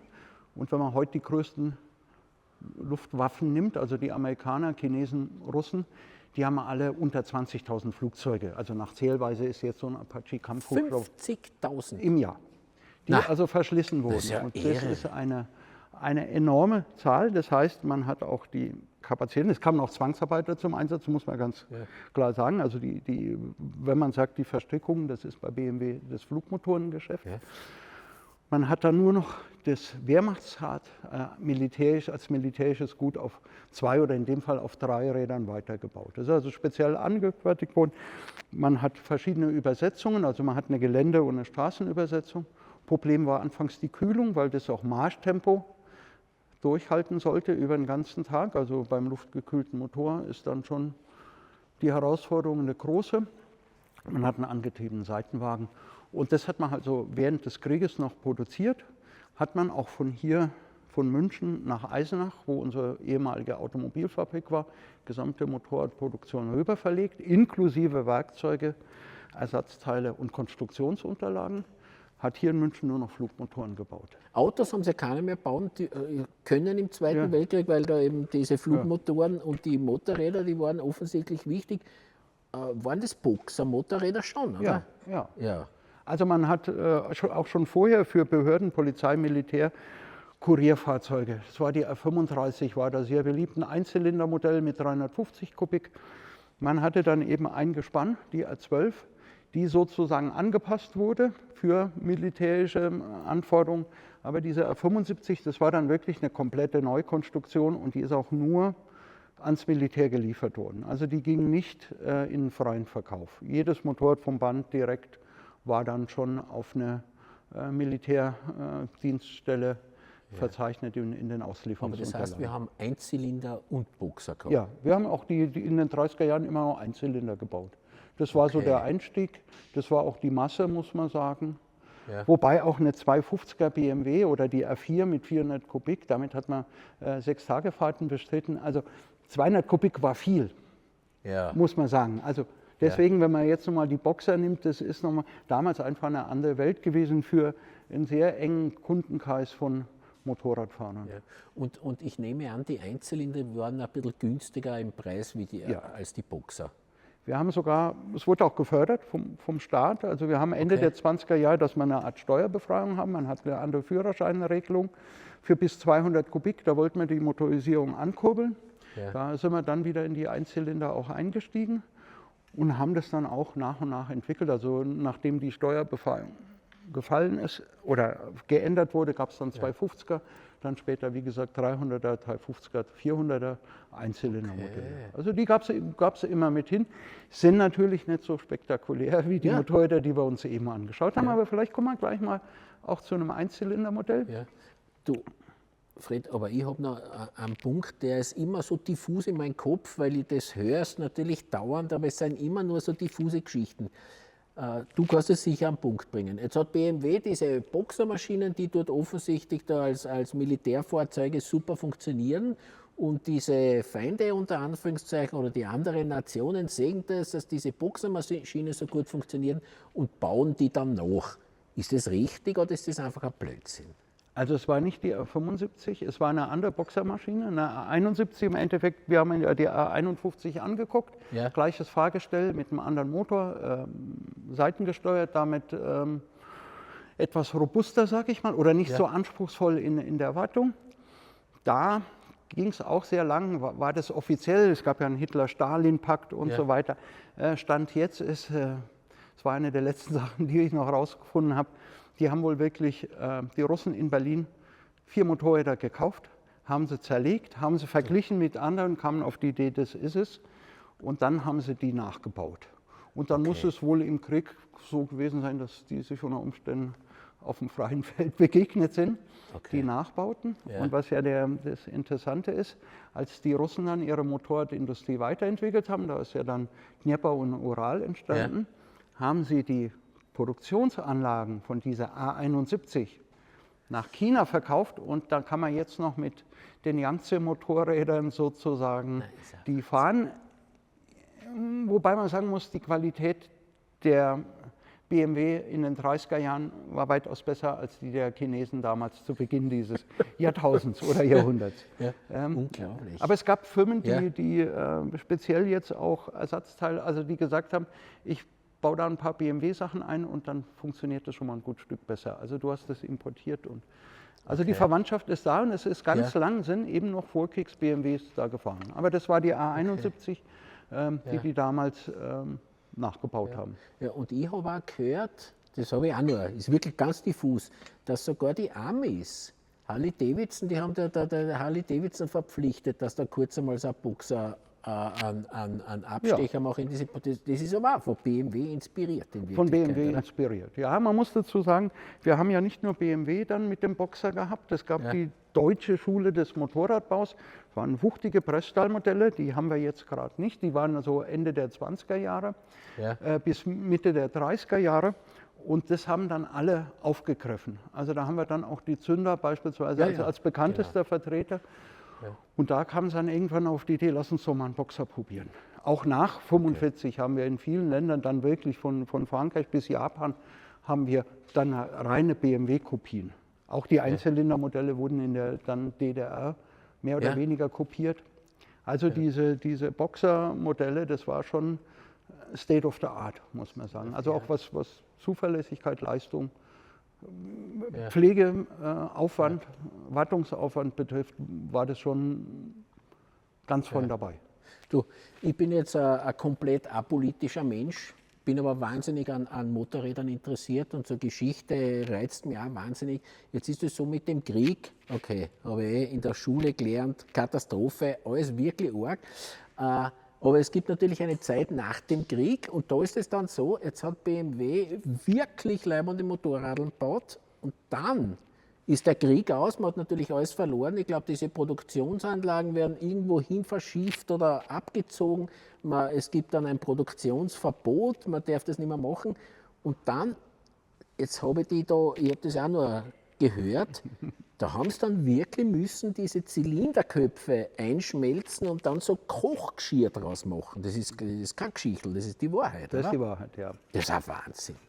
Also du hast jetzt ein paar Sachen angesprochen schon. Also erstmal wir dürfen nicht. Wir sind hier in der amerikanischen Besatzungszone und es gibt ein Produktionsverbot von motorisierten Fahrzeugen. Das ist Punkt 1. Dann können wir auch nicht, weil hier die Maschinen weggingen. Ich habe es eben gesagt, die Fabrik in Eisenach ist in der sowjetischen Besatzungszone. Die fangen relativ früh wieder an mit Autos und Motorrädern. Die Russen wollen nämlich das Werk platt machen und nach Russland transportieren. Dann sagen die, wir zahlen unsere Kriegsschuld mit Fahrzeugen. Nehmen sie die R35, ein Einzylindermotorrad und Vorkriegsautomobile, stellen die denen hin, sagen super und dann sind die 46 schon wieder in Produktion. Bei uns hat es sehr lange gedauert. Dann gab es irgendwann mal eine Lockerung vom Produktionsverbot. Da warst du dann bei 120, 125 Kubik. Gibt es auch einen Prototyp, hat man gesagt, das ist jetzt nicht BMW, wir warten noch, vielleicht lockert es noch. So. Dann ist natürlich die Frage, wir haben die Leute, wir haben die Fabrik, was können wir machen? Dann guckt man erstmal, was brauchen die Leute? Und da hat man gesagt, wir haben noch alte Zylinderköpfe von Flugmotoren, die werden jetzt eingeschmolzen. Und da gibt es dann, das ist absolut auf dem Papier durchgeplant geworden, so viele Zylinderköpfe ergeben so viele Kochtöpfe. Ja. Vielleicht ganz interessant, wir haben hier 2 Größen. Und wenn du die jetzt nimmst, du kannst es als Dämpfaufsatz draufsetzen, das heißt auch sehr energiesparend. Also unten die Kartoffeln kochen und der Wasserdampf macht dann oben das Gemüse sehr schonend.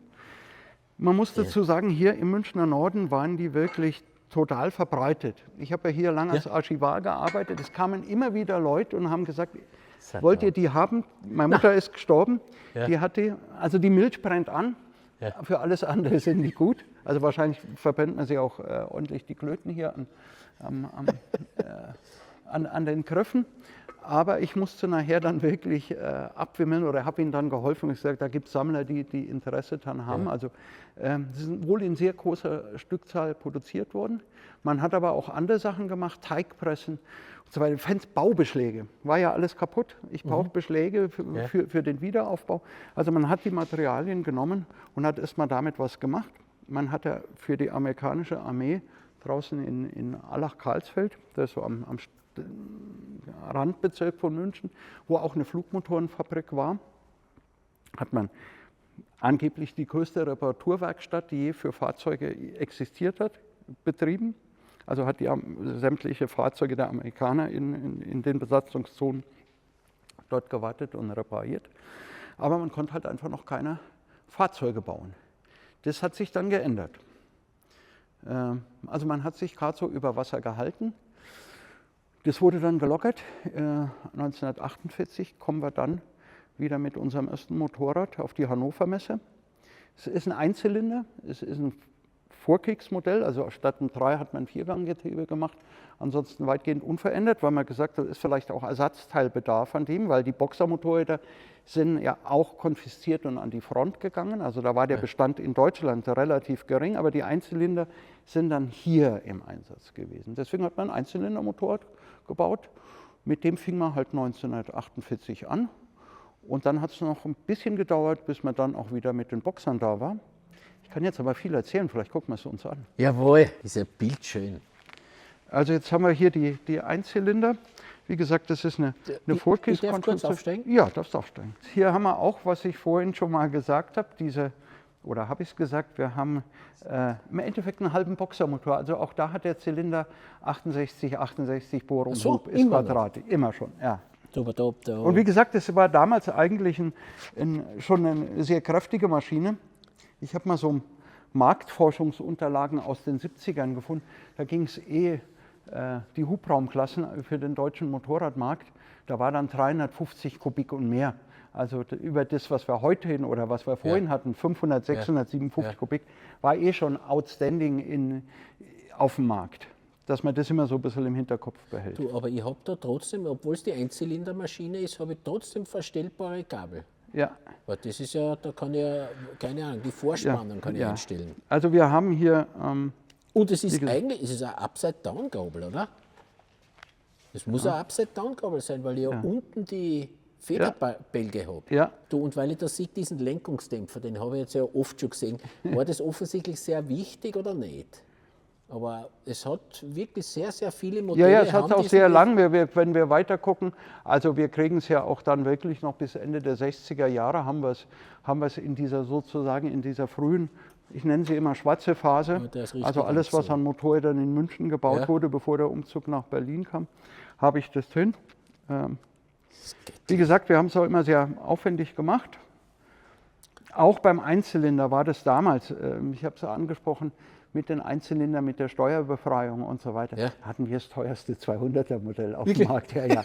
Man hat dann am Anfang damit man ein bisschen sparen konnte, hatte man die Ventile offen, das einzige Modell, wo BMW offene Ventile hatte. Nicht gekapselt. Bei der zweiten hat man es dann wirklich gekapselt. Also ich habe einen Deckel drunter und das war übrigens auch damals schon bei der A32 oder sowas, wo ich sagte, sehr aufwendig.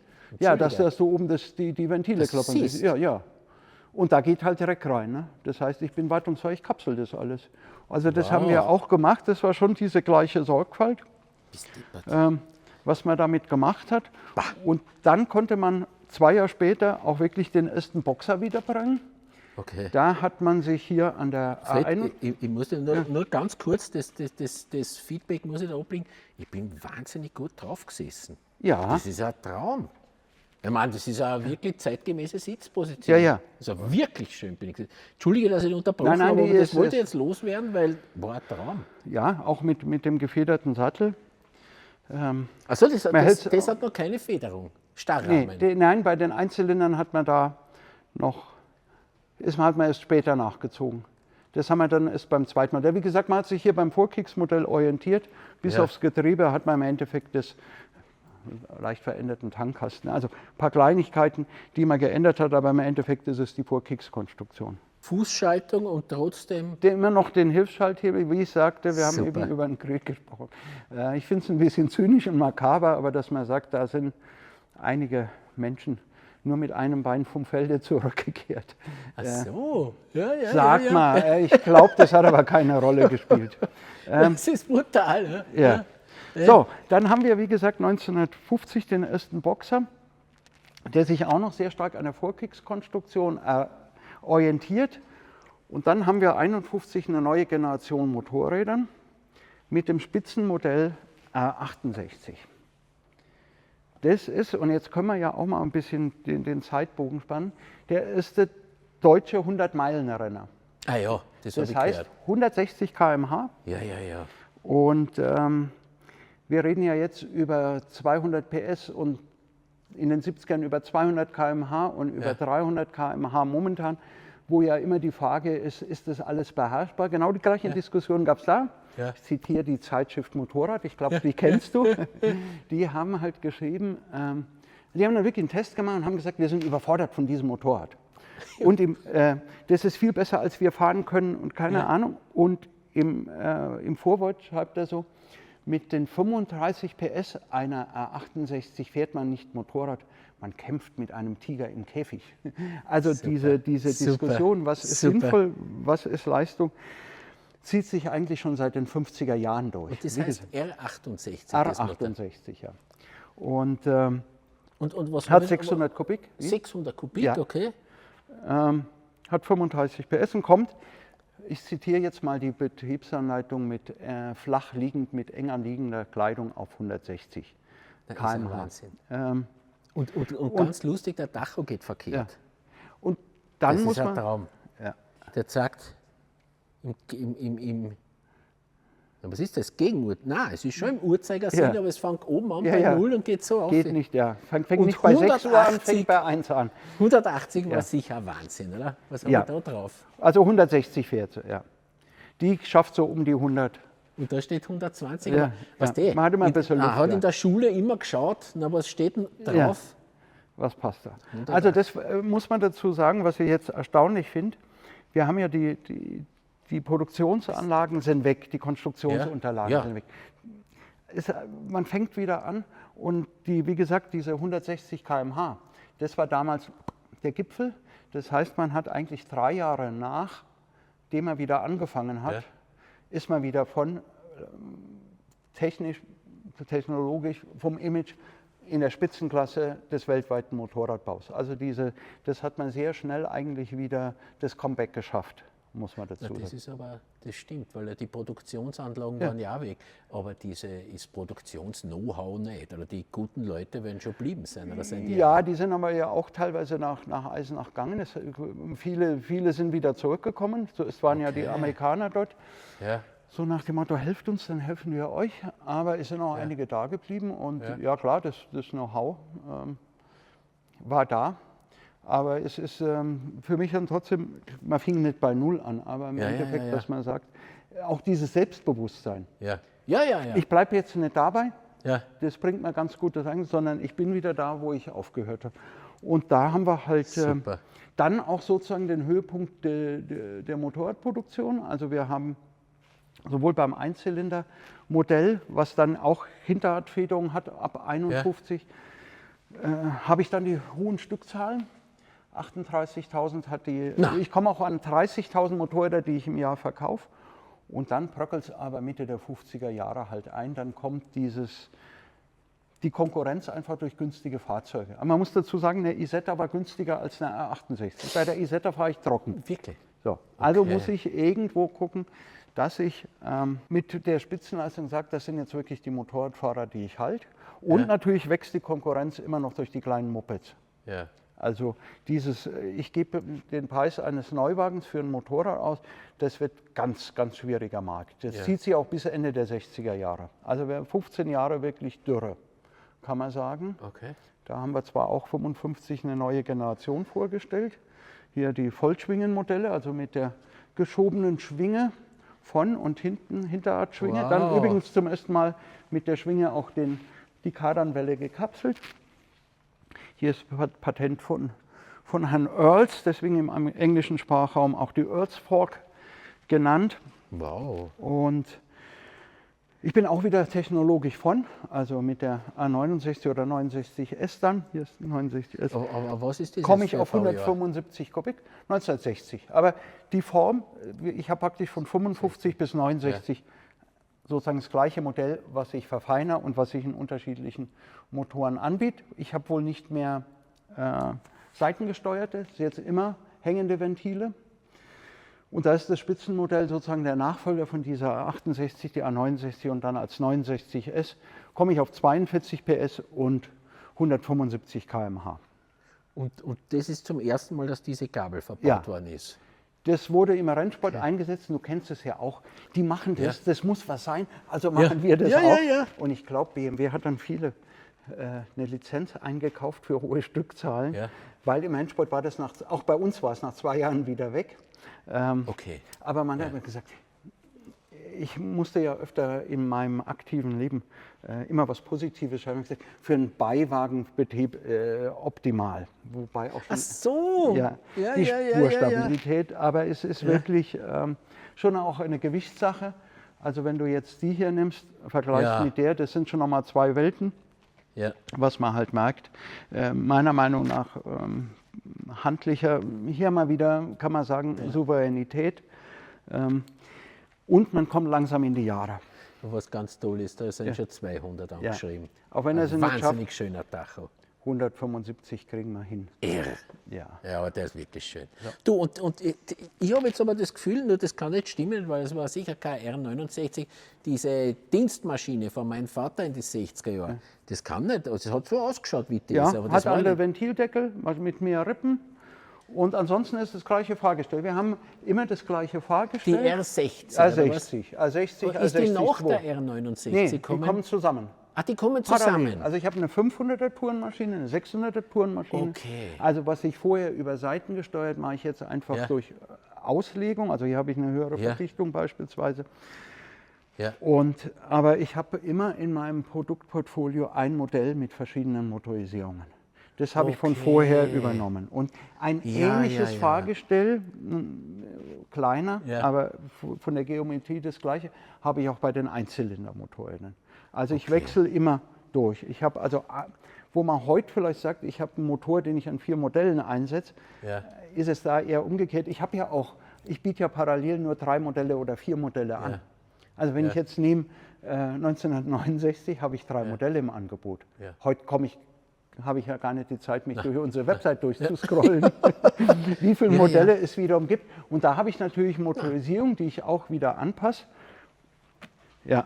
Das ist aber ganz lustig.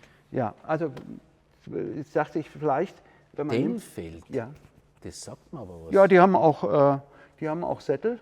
Ja? Also nicht nur Sättel, also wir haben jetzt das ist ein hier, deutscher Sattelhersteller. Ja. Also hauptsächlich waren es damals Denfeld und Pagusa. Ja. Pagusa, soll ich das noch mal ein bisschen klugscheißer Ja, wissen? ja, unbedingt. Für was steht Pagusa? Patent Gummisattel. Na, wirklich, oder was? Ja, aber natürlich habe ich da Zulieferer. Aber das war eine Firma. Ja, die hat das sie war eine Pagusa Firma. genannt. Ja. Na, ist ja Wahnsinn. Also ich habe hier auch, Denfeld war ein bisschen die luxuriöser. Die gab es dann auch breiter. Dann haben wir ja über Schorsch Meyer gesprochen. Der hat dann auch Angebot gemacht. Der hat noch eine breite Sitzbank gehabt und einen größeren Tank. Was dann insbesondere auch für den amerikanischen Markt. Also ich habe mir mal so eine, als ich hier anfing und ein bisschen lernen wollte, ich habe ja nichts mit Technik von der Ausbildung zu tun, habe ich mir eine R60 aus den USA geholt. Da war eine große, dicke Sitzbank und eine große, fette Schorsch Meyer Tank drauf. Also die fing das mit dem Zubehör an sozusagen in geringen Ausmaß. Aber hier haben wir, wie gesagt, die 69S. Schau, jetzt steht es hier auch drauf. Das haben sie extra für mich gemacht, weil ich die Hälfte vergessen habe. Das ist ein Wahnsinn. Aber ich kann mich an das auch noch erinnern. Das ist ganz genau dieses richtig. Ja, am Anfang hat es noch dieses kleine gehabt. Dann, jetzt kommt's. Nein, ich glaube, das war das schon. Dann gab es größere Nummerntafeln. Und wie die Nummerntafel beleuchtet ist, weil hier unten hast du auch nochmal die Beleuchtung fürs Nummerntafel, hast du dann die sozusagen das größere Rücklicht gehabt. Ja. Also es gibt 2 Details, das andere ist mir jetzt erst aufgefallen, das ist dort die Verstellung der Vorspannung. Das ist natürlich ein Wahnsinn, dass das so gemacht ist, wirklich toll. Und das Zweite, was ich großartig finde, das ist mir jetzt schon bei ein paar Modellen aufgefallen, das ist hinten der klappbare Kotflügel, damit ich das Radl leicht ausbauen kann, oder? Ja. Das ist ein Traum. Also es gibt, ich bin so richtig super eingestiegen, als es mal Nachfertigungen dieser Kotflügel gab. Aus wie vielen Teilen der Kotflügel besteht? Weil da ist ja drin auch nochmal ein Kabelkanal, du hast dieses Gelenk und du bist narrig. Also du denkst, es ist ja nur ein Kotflügel. Aber das kommt auch, jetzt sage ich mal, wieder aus der Praxis. Wir haben die 6-Tage-Fahrten und da haben die Leute halt vor den Wettbewerben, gab es dann halt Reifenwechsel auf Zeit, zum Warmmachen, also wo sie alles haben. Also das ist schon... so toll wir das jetzt finden. Ja, aber ich habe gesagt, das ist eine Konstruktion von 55, die bis 90 gebaut wird, weil wir haben die große Motorradkrise. Also ganz viele Hersteller verschwinden, bauen nur noch Mopeds, nicht nur in Deutschland. Die Engländer kommen ein Jahrzehnt später dran, sagen wir mal, wo es die so richtig erwischt. Weil das Motorrad dann auch plötzlich, also man investiert nichts mehr. Und so modern die R32 damals war, jetzt Ende der 60er Jahre ist das altbacken, muss man sagen, wenn du es vergleichst. Also da kommt dann plötzlich, man hat noch die Zuverlässigkeit. Wir verkaufen eigentlich nur noch in Export an die USA und an Behörden. Behörden wissen, was sie daran haben. Die haben ja auch immer eine ganz andere Kalkulation, wenn ich das jetzt, was kostet mich das im Unterhalt und so weiter.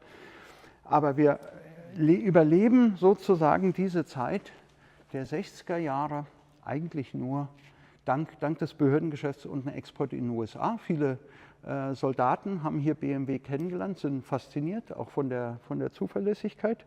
Kennst du das Buch Zen und die Kunst? Ja, Motorrad zu warten. Da gibt es ja sehr schön, wo er dann der Satz sagt, ja, der Freund hat eine BMW, der muss sich ja um sowas nicht kümmern, ne, um diese Wartung. Der hat ja eine BMW. Also das ist schon sehr sprichwörtlich. Wir bleiben wieder. Ich habe keine Kette zum Nachspannen. Das alles ist sozusagen in geschlossenen Systemen. Natürlich habe ich auch einen Wahnsinns-Ölverbrauch, wenn ich es mit heute vergleiche. Fred, aber der Kardan, das schaut jetzt schon aus, so wie man sich das vorstellt. Ja, ich sag ja, hier mit dieser Schwinge habe ich ihn jetzt gekapselt. Ja. Also da habe ich ihn noch offen und dann habe ich mit der Hinterradfederung habe ich ihn offen. Und jetzt ab da ist er dann auch immer gekapselt bis zur A18 natürlich. Ja, genau, das ist überhaupt ein Wahnsinn, dass ich dann nicht mehr gekapselt Da hat man es wieder aufgegriffen. Also es ist wirklich ein Brot- und Buttermotorrad. Ist auch heute noch sehr, sehr beliebt in Sammler oder weil man sehr gut mitfahren kann. Die Ersatzteilsituation ist gut. Es ist wirklich zuverlässig. Also ich habe es erzählt, wir waren jetzt unterwegs in den USA. Da hatten wir auch 4 vergleichbare Motoren dabei aus der Generation. Da war gar nichts. Also die liefen normal mit den dortigen Tempolimits und so weiter, auch mit Seitenwagen etc. Super. Das ist, muss man sagen, ist auch heute alles, das macht es natürlich auch beliebt. Du kannst mitschwimmen. Die Bremsen, furchtbar, verpflichtend so. Du musst Abstand halten, weil der vor dir hat einfach viel bessere Bremsen. Aber jetzt von der ganzen Motorkraftentfaltung bist du da. Du kannst diese Landstraßentempi gut mitgehen. Du kommst an der Ampel relativ gut weg. Also du bist jetzt kein Verkehrshindernis. Was auch wiederum zeigt, wie ist es mit den damaligen Autos gewesen. Ne? Also wenn du dann die 20 PS Autos nimmst aus den 50er, 60er Jahren, da bist du heute ein Verkehrshindernis, aber hier bist du es nicht. Das muss man sagen. Ja, du kannst schön mitfahren und trotzdem, das hast du jetzt super gesagt, weil ich habe auch ein bisschen den Eindruck gehabt, da waren wir da früher, war das so komplett Pionier, Rennsport, ganz weit vorn und dann ist man ein bisschen dort, so zumindest im Rennsport, ein bisschen ins Hintertreffen geraten und du hast den Begriff verwendet, altbacken oder so, dass das dann so ein bisschen schon so altvaterisch geworden ist. Aber hat sich das Image dann auch geändert? Ja, also generell hat sich erstmal das Image vom Motorrad, weil man hat nicht unterschieden, kommt er jetzt mit einer 150er oder kommt er mit einer BMW, den Preis, oder einer Zünder, den Preis von einem Neuwagen hat oder von einem Kleinwagen. Liest du auch in der Zeitschrift Motorrad die Lese, wo die Leute nicht ins Hotel gelassen wurden, obwohl dann der nächste wiederum haben kann. Also es war schon so eine Art Bashing. Ich muss dazu sagen, man lief auch komisch rum. Also was wir heute für tolle Klamotten haben und so weiter. Und heute wissen wir, okay, aber damals hieß es, das sind jetzt die es auf der Erfolgsleiter nicht bis ganz nach oben geschafft haben, mit denen will ich nichts. Das waren ein bisschen die Schmuddelkinder. Das ist so in den 50er, 60er Jahren ist das sehr stark.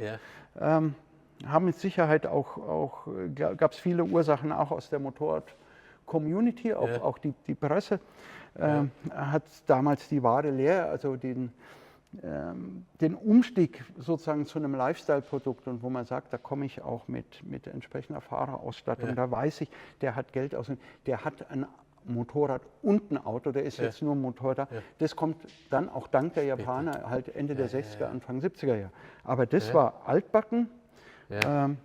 Du hast von der Technik waren die anderen eigentlich gar nicht so viel weiter. Aber es war schon mal die Optik. Man hat dann für die Amerikaner ein paar Autofarben genommen. Also bis dahin gab es sie auch nur in Schwarz und das Spitzenmodell in Weiß, außer Behörden. Hat man mal ein paar Autofarben genommen und hat denen auch mal eine Telegabel dann zum Schluss spendiert, dass man sagt, der Markt ist so wichtig. Die haben gejammert, eure Motorräder sind altbacken. Wir tun uns jetzt schwer. Obwohl sie eigentlich, wie gesagt, eine treue Kundschaft hatten.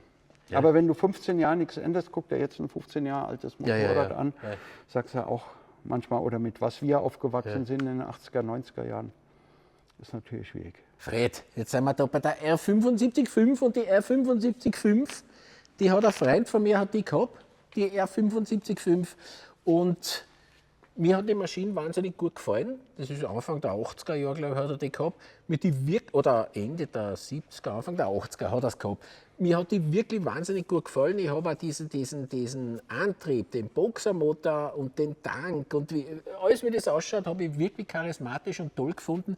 Nur im Endeffekt, leistungsmäßig, war das schon ein Schlapfen. Das ist einfach nicht, es tut mir leid, dass ich das so sage, aber ich meine, da hat es schon Motorradl gegeben, Alter, die waren aber um einiges schärfer, um einiges stärker und trotzdem hat mich diese Maschine wirklich fasziniert und das ist bis heute. Wenn ich so an R75/5 denke, habe ich immer noch eine Ehrfurcht. Und ja, aber ich meine, jetzt im Rennsport waren es nirgends mehr zu der Zeit. Ja. Jetzt wollte ich dich am Anfang loben, dann hast du es mit dem einen Satz sagen, du hast immer schon einen guten Geschmack gehabt, aber scheinbar. Du hast noch mal zum Schluss die Kurve gekriegt, um dann im letzten Satz noch mal eins reinzuwirken. Also, wir haben gerade gesagt, wir haben eine Krise, wir brauchen ein neues, also es muss einen Impuls geben. Der Impuls kommt unter anderem von außen. Du hast gerade angesprochen, wir haben 68 in Japan und dann 69 auf dem Weltmarkt, die 57er Honda, Vierzylinder. Ja. DOHC und was, also wusste zwar keiner, was es ist oder konnte keiner erklären, aber jeder fand es toll. Da habe ich eine andere Leistung, 67 PS, hier habe ich 50 PS. Das ist mal das eine. Das andere ist, dass du aber trotzdem sagst, du hast ein BMW-Gesamtpaket, was vielleicht ein bisschen altbacken ist. Wir haben immer noch im Endeffekt den luftgekühlten Zweizylinder-Boxermotor mit hängenden Ventilen über Stößelstangen, die hat er immer noch, nur jetzt in so unterm Zylinder. Ich weiß nicht, ob er sich geschämt hat. Das ist mal das eine. Wir haben auch diesen Punkt, muss man vielleicht auch sagen, nicht nur wir und Honda bringen 57er Modelle. Du hast so in dem Jahr 69, 70 aus England, Italien plötzlich 57er, also eine Hubraumklasse, die ganz lange in Vergessenheit geraten ist. Vorher war es Maximum so 650 oder 600 Kubik. Du sagst, haben die sich abgesprochen, gab es Industriespionage? Weil nachdem Honda die vorgestellt hat, so schnell hätten weder die Engländer noch die Italiener noch wir entwickelt. Das heißt, man geht eigentlich davon aus, dass der Motorradmarkt sich erholt. Das ist mal Punkt 1. Ich brauche ein neues Motorrad, also was auch optisch neu ist. Das sieht man jetzt daran, wir haben jetzt hier eine horizontale Linie, während wir ansonsten bei diesen ganzen alten diese Dreieckslinie haben. Also die Optik ist schon mal. Ich sage auch, kein Mensch fährt mehr Beiwagen. Also lasse ich mal die ganzen Beiwagenanschlüsse mit sämtlichen Kompromissen, lasse ich weg. Ich gehe jetzt auf den Solomarkt. Ich bringe ein neues Spitzenmodell, ich bringe keine Einzylinder mehr raus, keine Ahnung. Ich habe 500, 600, 750 Kubik und stelle fest, 750 Kubik ist jetzt eigentlich die Hubraumklasse, die sie am besten verkauft. Vorher waren es immer die Brand Shaper mit geringen Stückzahlen. Bei dem Modell ist zum ersten Mal das Spitzenmodell. Ich habe eine neue Klientel, die will anders. Das siehst du in der Werbung. Der 75.5 Besitzer steht so vor seiner Fachwerkvilla, weil wir sind ja in Bayern, mit Swimmingpool, Clubjackett. Also der ist präsent da. Das ist mal das eine. Also ich reagiere erstmal auf den Markt. Die Technik es sind noch die gleichen Entwickler, die machen keine großen Sprünge, weiterhin der Boxermotor. So. Dann kommt diese Kritik. Jetzt ist die Zeitschrift Motorrad. Der Klacks hat angefangen mit so einem Radl, was er hinterher zieht, wo er Messdaten genommen hat, die Nordschleife abzufahren am Nürburgring.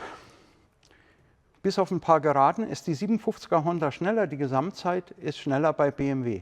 Das sagen die dann auch. So eine Pressemappe, man soll jetzt 300 Kilometer mit dem Motorrad fahren, absteigen und immer noch auf eine Tanzveranstaltung gehen können. Also das Motorrad ist gutmütig, es ist perfekt ausbalanciert oder wie er gesagt hat, das Fahrwerk ist schneller als der Motor, bei den anderen ist es umgekehrt. Also ich habe einen Motor und dieses Fahrwerk passt sich dem nicht an. Ich habe hier ja auch noch Trommelbremsen, aber das Gesamtpaket passt. Du, aber das mit der Nordschleife, weil die Nordschleife kenne ich relativ gut, da bin ich relativ viel gefahren. Das ist ein ganz arger Kurs, wo ja Bodenwellen und alles drinnen sind und das Karussell, da schlagst du eine, das ist ganz irre. Da war das schneller wie die 57er Honda. Ja. Wirklich? Ja. Soll man nicht meinen. Das Ganze haben wir später auch nochmal mit 90S und der 900er Cover. Also die reinen, ich sage mal, das Gesamtpaket ist mehr als konkurrenzfähig. Aber ich stimme zu, die Kundschaft, die Presse oder Öffentlichkeit sagt natürlich, BMW baut weiterhin altbackene Motorräder. Wir ziehen aber wieder an, das heißt, wir kriegen Mitte der 70er Jahre, haben wir dann schon wieder die 30.000 Jahreszahl. Zwischen hat man teilweise 5.000 Exemplare, also wir waren 15 Jahre mit vierstelligen Produktionszahlen. Das heißt, der Markt nimmt es an, der Markt hat sich aber gewandelt. Wir haben es vorhin mal gehabt, dass das Image so schlecht ist. sportlich, erfolgreich, vielleicht Zweitfahrzeug. Eben der Mann mit der Villa, der am Wochenende. Politiker Franz Josef Strauß holt sich bei BMW seine Stich 5 ab. Er will Jugendlichkeit demonstrieren. Wir haben es natürlich auf einem anderen Niveau. Kann ich da aufsteigen über einen Fußrosten? Ja. Nein, ich steig so auf. Also steig so auf. Ja. So. Das heißt, ich habe hier... Und kommen die Jugenderinnerungen wieder hoch? Ja, aber ich glaube, mein Freund hat ein bisschen an ja, es gab nochmal einen höheren, ja. Es gab nochmal einen amerikanischen Lenker. Der ist Lenker. Ja ganz eng. Ja. Das ist ein Traum. So. Jetzt muss man dazu sagen, bevor du dich jetzt fragst, was das da ist, das ist ein Sondermodell, das war für die Olympischen Spiele, daher auch die Farbe.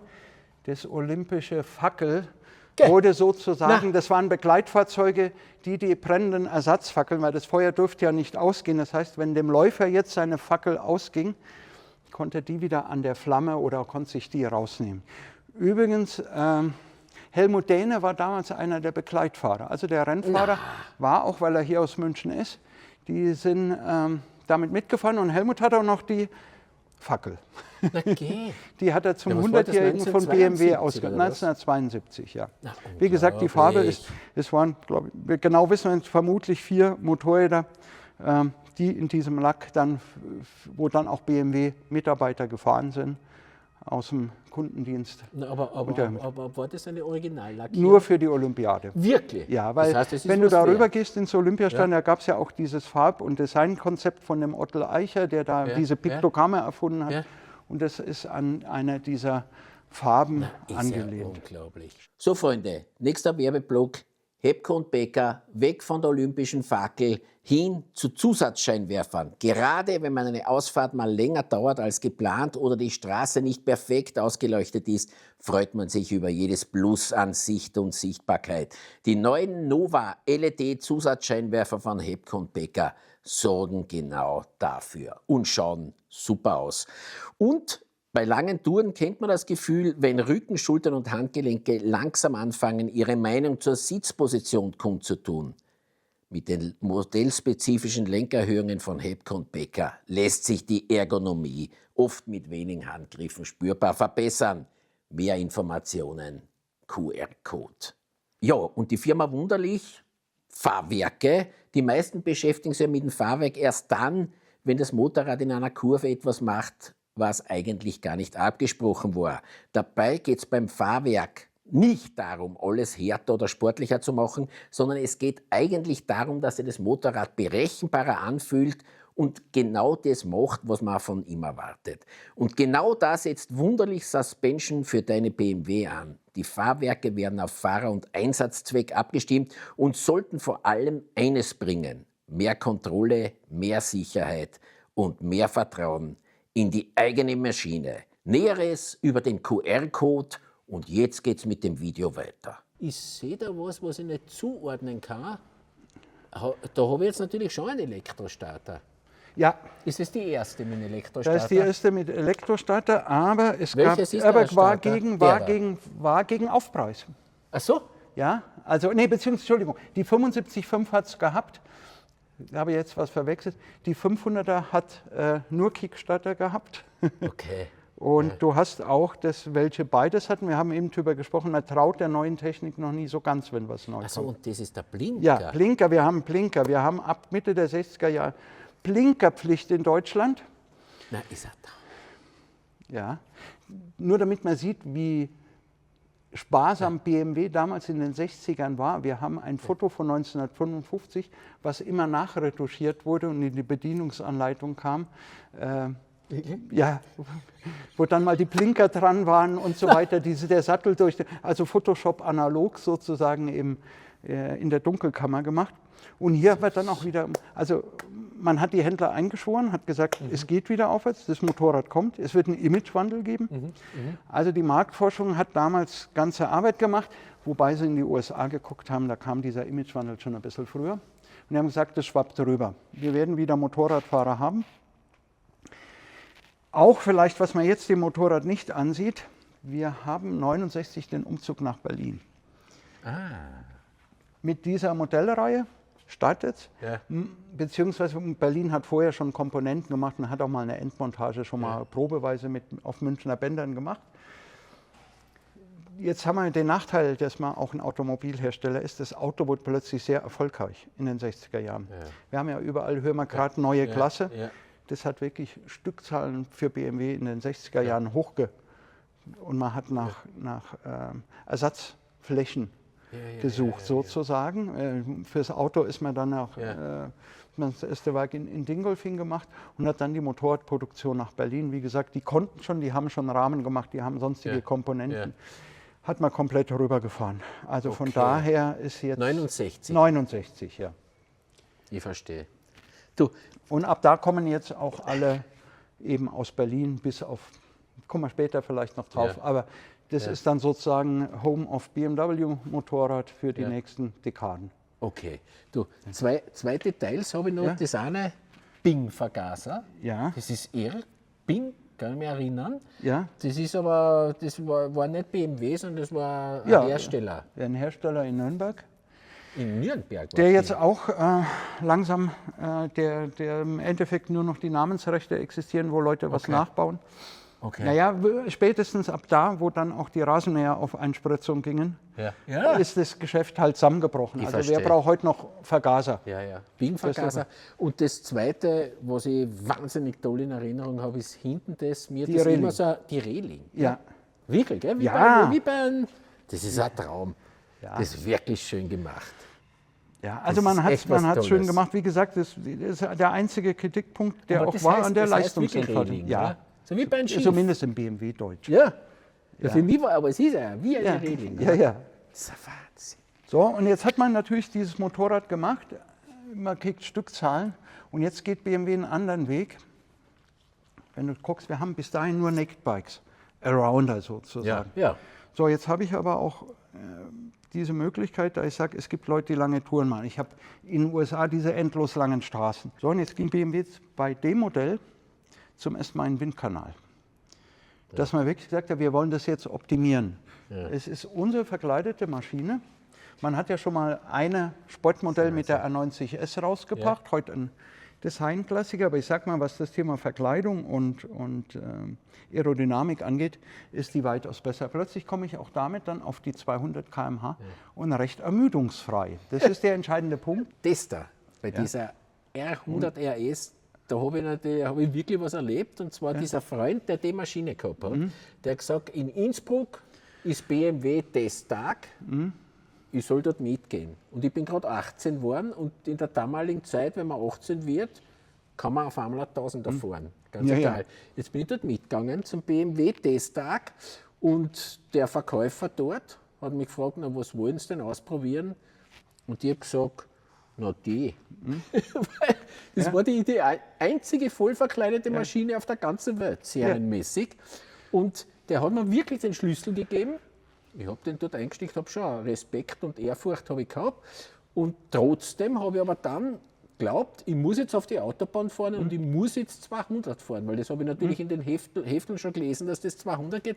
Bin dann tatsächlich auf die Autobahn, bin 200 gefahren und habe mir gedacht, na Alter, ich spüre ja nichts.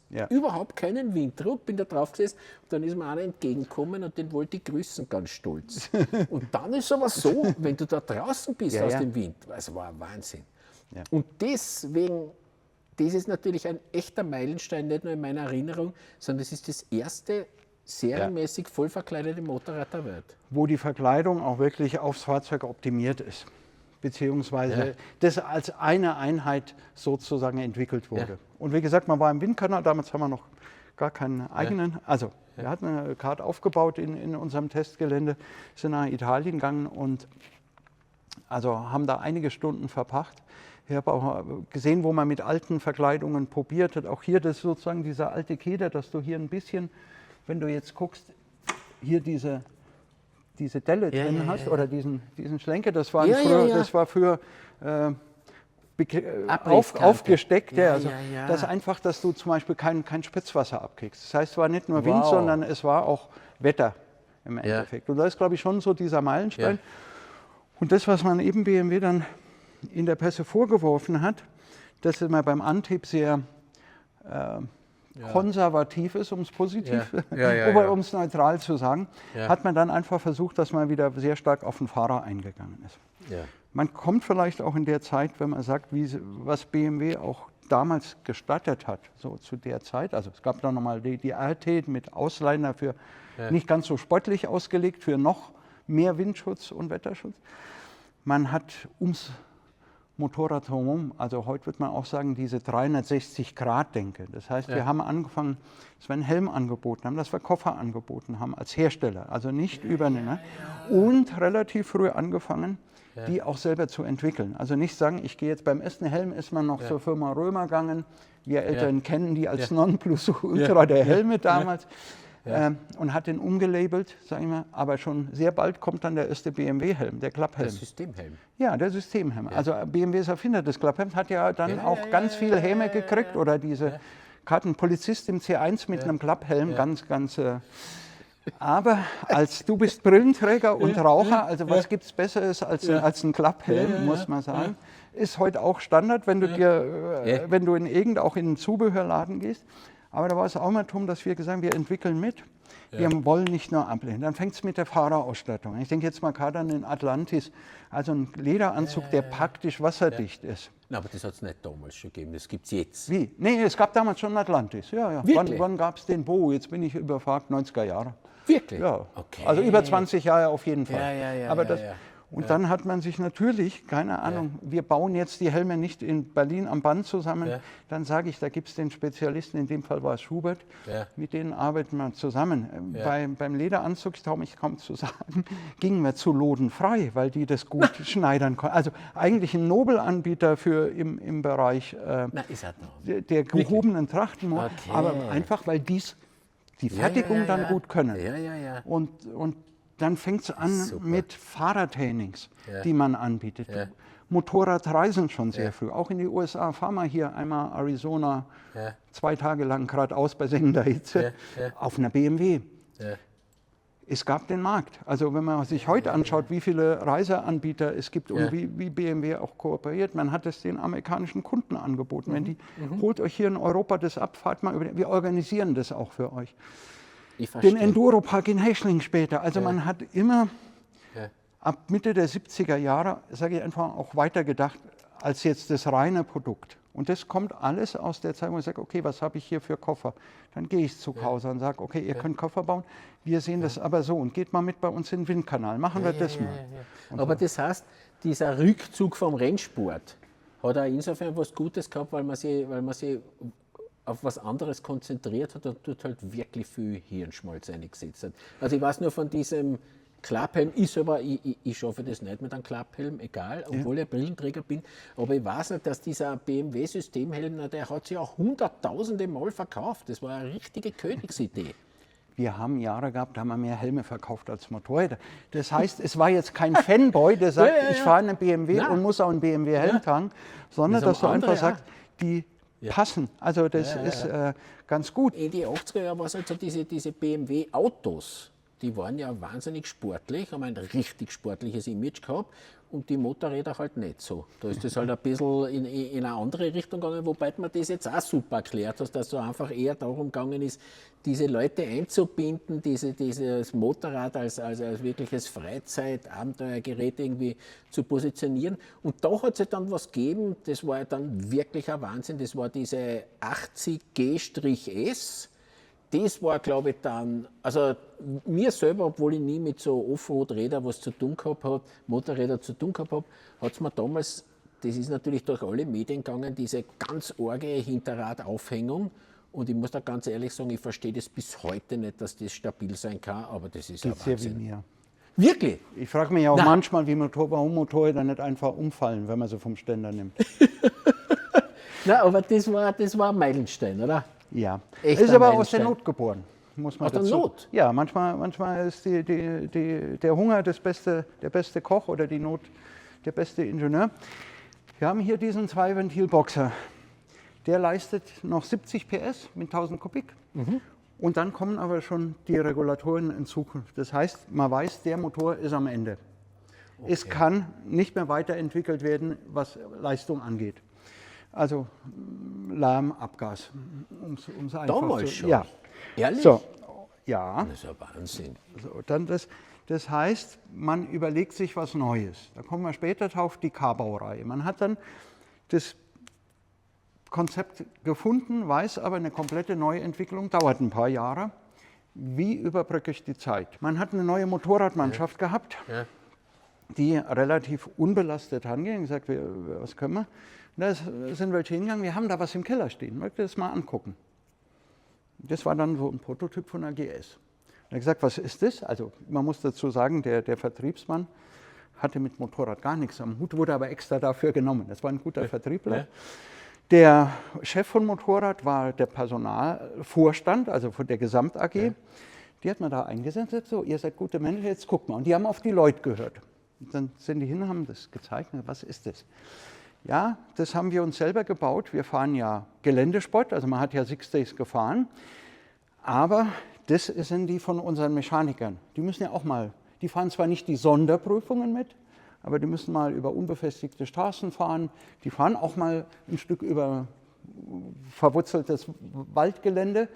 Die begleiten sozusagen, die machen nicht den Hard-Enduro, aber da haben die dann ihr Werkzeug, keine Ahnung, Mantel, Schlauch und so weiter dabei. Und er sagt, aha, und glauben Sie, dass das für einen Markt ist? Ja, es gibt ja welche, die auch mal gern, und die ist gut. Ja. Und was vor allem wichtig war, es ist schnell umsetzbar, weil die Sachen eigentlich alle schon da waren. Man hat nur die Auslegung neu gemacht. Und dann hat er gesagt, ja dann schauen wir doch mal. Dann hat man auch ein Marketing angeworfen und hat eben auch den Namen GS, also Gelände Straße. Ist am Anfang von einigen auch missverstanden, weil es eben kein Hard-Enduro-Motorrad ist. Na, ist es Geländestraße oder Geländesport? Geländestraße. Geländestraße? Ja. Okay. Die Zeitschrift Motorrad hat übrigens beim Test die in Schräglage auf der Landstraße das beste Straßenmotorrad, das BMW je gebaut hat, getitelt. Ja. Aber man hat dann eine leichte Spitze. Ja. Nee, weil es halt wirklich auch handlich ist. Und ich glaube, das ist von Anfang an, dass die GS diese berühmte eierlegende Wollmilchsau ist.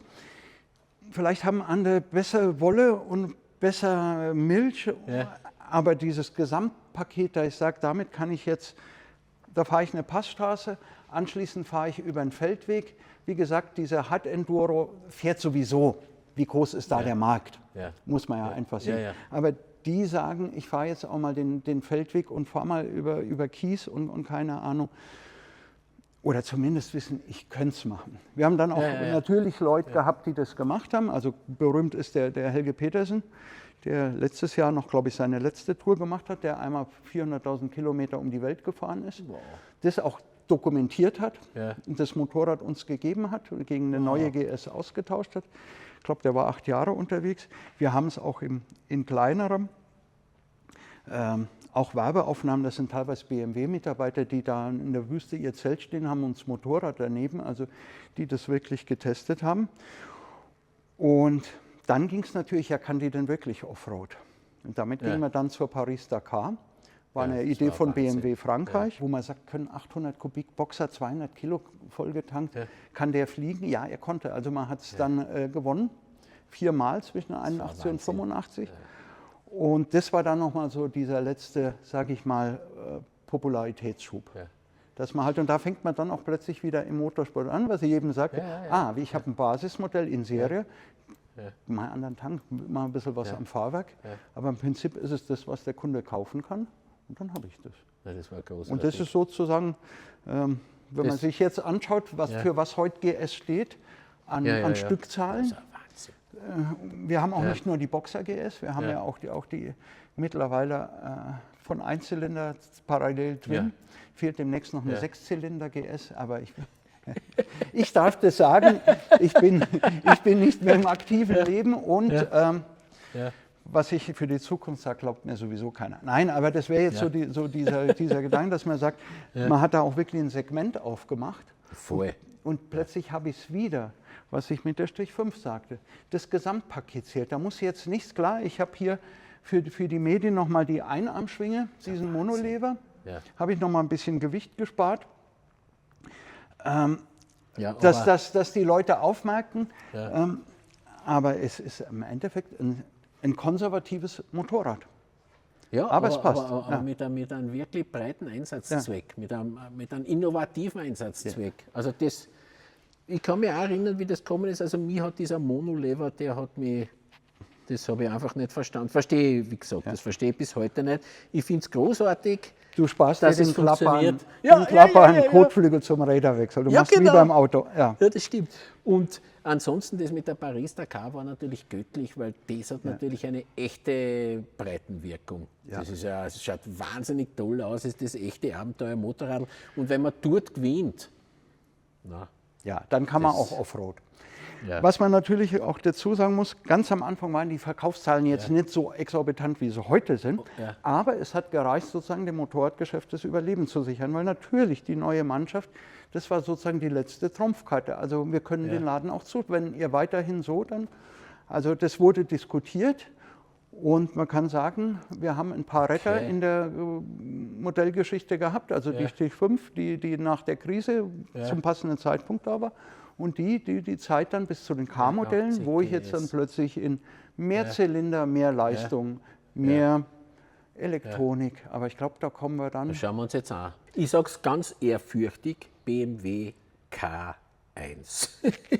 Und jetzt habe ich da so ein bisschen gelacht, ich meine, nicht abfällig gelacht, aber ich meine, das ist halt so gewesen, das war ein echter Technologieträger, war ein wirklich aufsehenerregendes Motorrad, aber es war nicht die sportlichste auf diesem Planeten, oder?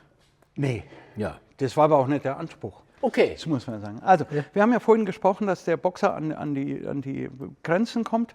Dann hat man 3- und 4-Zylinder-Modelle entwickelt mit einem liegenden, längs eingebauten Motor. Die waren auch noch relativ konservativ in der Auslegung, haben aber dann doch das Ganze ein bisschen angehoben, wurden auch angenommen, muss man dazu sagen. Es waren zumindest von der BMW-Gemeinde.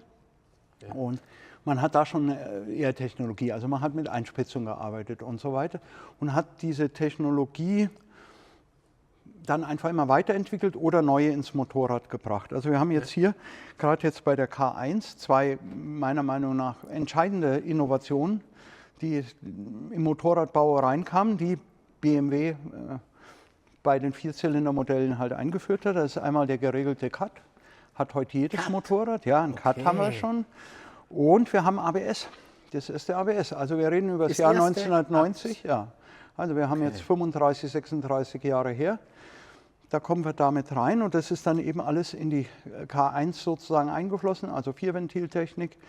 Damit bin ich relativ flott unterwegs. Wie gesagt, das ist ein flotter Reisetour. Auch wiederum, was wir eben bei der RS hatten, wahnsinnige Verkleidung. Also du hockst mehr oder weniger aufrecht dahinter, hast aber hast einen CW-Wert, oder zumindest das Motorrad mit Fahrer, bei dir weiß ich es nicht, ein CW-Wert wie auf einem Supersportler. Boah, auf dem das ist ein ernster Kniewinkel. Also du bist gut unterwegs, du hast eben diese Technologie, wobei man zum Beispiel sagen muss, den Cut... Aber der Kniewinkel ist ernst. Ja. Okay. Also es war wirklich mal zu zeigen, was BMW kann und wenn wir die ganze Zeit darüber gesprochen haben, dass wir vom Flugmotorenbau auch bei den Motorrädern profitiert haben oder auch umgekehrt. Ja. Hier ist jetzt ganz klar natürlich mit ABS und Cut, dass man aus der Autoentwicklung sich da den Erkenntnissen bedienen kann. Fred, da muss ich jetzt einhaken, weil das ist mir vorher schon einmal aufgefallen. Wann hat BMW aufgehört mit den Flugmotoren? Nach dem Krieg war es dann vorbei. Okay. Man hat noch mal in den 90er Jahren ein Strahltriebwerk gemacht, zusammen mit Rolls-Royce. Das war auch recht erfolgreich, aber im Zuge der Krise oder danach, wo man gesagt, wir konzentrieren uns jetzt auf unsere Kerngeschäfte, hat man das dann auch an Rolls-Royce die Anteile wieder weitergegeben. Also an die Flugmotoren Rolls-Royce. Also Sie haben angefangen mit Flugmotoren, dann haben sie kurz nach dem Ersten Weltkrieg keine mehr bauen dürfen, dann haben sie aber wieder gebaut und bis Ende des Zweiten Weltkriegs haben sie Flugmotoren gebaut und dann war es einfach vorbei. Da wurde noch ein bisschen in den 50ern, das waren aber für Sportflugzeuge. Jetzt sagen wir mal, das waren so Versuch, könnte das Geschäftsfeld noch was sein, aber man hat sich dann sehr schnell auf Autos und Motorräder konzentriert. Tut mir leid, Fred, dass ich da jetzt unterbrochen habe, aber ich sitze jetzt da auf so einer Art Flugzeug. Aber das ist wirklich ein Wahnsinn. Also das hätte ich nicht geglaubt, dass ich dort so sitze wie eine Sportrakete. Jetzt ich meine, kein Schmäh. sitzt irrsinnig arg drauf. Ja, es ist im Endeffekt dieses Thema Reisesportler. Wow. Also du bist flott unterwegs, auch wenn du mal jetzt eine längere Autobahnpartie hast, bist gut dabei. Ja. Es ist halt nicht, natürlich allein schon vom Gewicht, wenn man sich das anschaut für die Rennstrecke jetzt nicht. Ja. Aber war es auch nie gedacht. Ja. Du, und das ist dieser Vierzylinder mit 16 Ventilen. Ja. Und der liegt so verkehrt drinnen, sage ich jetzt, damit der Kardan wahnsinnig schön logisch angreifen kann, oder? Ja, man hat auch damals, als man die rausgebracht hat, den Bezug zum Boxer nicht vergessen. Gab es dann Fotos mit der Silhouette, dann liegt so ein bisschen vom Motor auch rechts und links was raus. Also wenn du jetzt im Rückspiegel mit schlechten Augen guckst, dann weißt du nicht, ob es eine R oder eine K100 RS ist, vor der du herfährst. Also man hat da schon auch nochmal gesagt, das ist, weil man hatte einfach Angst, die Gemeinschaft hängt am Boxer. Ja. Und das hat man dann auch später gemerkt, weil man dachte dann insbesondere mit den Dreizylindermodellen, brauche ich keine Boxer mehr, weil der ist eher am Ende technologisch, was wir gesagt haben. Das ist jetzt die neue Linie von BMW. Ich verstehe. Aber wir haben den, wie soll man sagen, den Plan ohne die Kunden gemacht, die einfach gesagt, BMW ist Boxer. Ja. Da hat man sich dann auch was überlegt. Aber die Vierzylinder, also diese reinen Vierzylinder, angenommen sind schon worden, oder? Aber halt nicht so. Wie Ja, der aber es waren Boxer dann viele, die gesagt haben, ich will trotzdem einen Boxer. Ja. Also toll zum Fahren, diese BMW, ich sag nochmal konservativ ausgeht, was auch die Vorteile hatte, was die Wartung angeht, was Zuverlässigkeit angeht. Also diese Dreizylinder beispielsweise, das war das beliebte Behördenfahrzeug. K75 und wir wissen, oder K75. Wir wissen ja gerade bei Polizei, die fahren das ganze Jahr, die fahren viel auch Schritttempo. Da weiß man nie, wie es gewartet ist. Das war bis dato das wartungsfreiste oder vom Kundendienst das angenehmste Motorrad, was die Kollegen zu betreuen hatten. Also von daher hat das alles gepasst. Aber jetzt muss ich dir ein Geheimnis verraten, das kennst du wahrscheinlich nicht. Motorradfahren ist nicht immer rational. Es soll Leute geben, die sich von ihren Emotionen leiten lassen. Habe ich gehört, ist mir auch nein, und da war natürlich, dass man sagt, BMW ist Boxer. Und dann hat man sich halt überlegt und wusste genau, das geht so nicht weiter. Also muss auch ein komplett neuer Boxer her. Okay. Und dem spendieren wir gleich das alles, was die K-Baureihe hat. Also digitale Motorsteuerung, alle elektronischen Helferlein und so weiter, die vorher der K-Baureihe vorbehalten waren. Und das ist dann ein paar Jahre später, 1993, mit dem neuen Vierventilboxer. Damals übrigens als 1100 RS rausgekommen. Das war nicht gleich die GS, sondern zuerst die RS. Zuerst die RS und dann kam die GS ein Jahr später. Also man hat für das Tourenmodell, da habe ich jetzt eben auch hier Vierventiltechnik von der Elektronik, alles mehr oder weniger adaptiert auf das Fahrzeug. Das heißt, ich weiß, ich habe jetzt einen Antrieb, der auch zukunftsfähig ist. Ich verstehe. Ist natürlich, Entschuldigung, dass ich das auch noch sage, du hast vorhin gesagt, die Motorräder werden ja größer. Da ist es natürlich auch nochmal ein Sprung von den Zweiventilboxern jetzt zum Vierventilboxer. Also es sind dann schon ordentliche Geräte. Bei mir ist es so gewesen mit dem Vierventilboxer, also das habe ich jetzt leider falsch in Erinnerung gehabt. Ich habe glaube, diese GS, 1100 GS ist da gekommen und hat diesen Vierventilboxer mehr oder weniger mal manifestiert und das ist dann wahnsinnig in die Gänge gekommen. Offensichtlich war zuerst die RS, das ist dieser Tourensport-Ansatz von BMW. Ich sehe aber, das hat natürlich auch schon diesen Telelever gehabt, der war ja revolutionär, muss ich sagen. Die Idee, dass das vorne nicht eintaucht beim Bremsen und dass du immer einen Federweg hast, auch wenn du hart in die Kurve reinzangelst. Und dann hat natürlich jetzt dieser Vierventil-Boxer, der hat halt deutlich mehr Leistung gehabt. Ich glaube, da waren wir dann bei 85 oder 80 PS. Also bei der GS waren wir bei 85, bei 90. Das wurde dann ja auch und mit Potenzial nach oben. Also das sieht man ja, wenn man sich die GS beispielsweise anschaut, die aktuelle, oder halt auch die sonstigen Modelle, die jetzt den 1300er Motor haben. Ich verstehe, das heißt, diese Vierventiltechnik, diese moderne, der 1300er Boxer jetzt, der wirklich ein wahnsinnig sportlicher, nahezu aggressiver Motor ist, der beruht in Wirklichkeit auf dem Motor.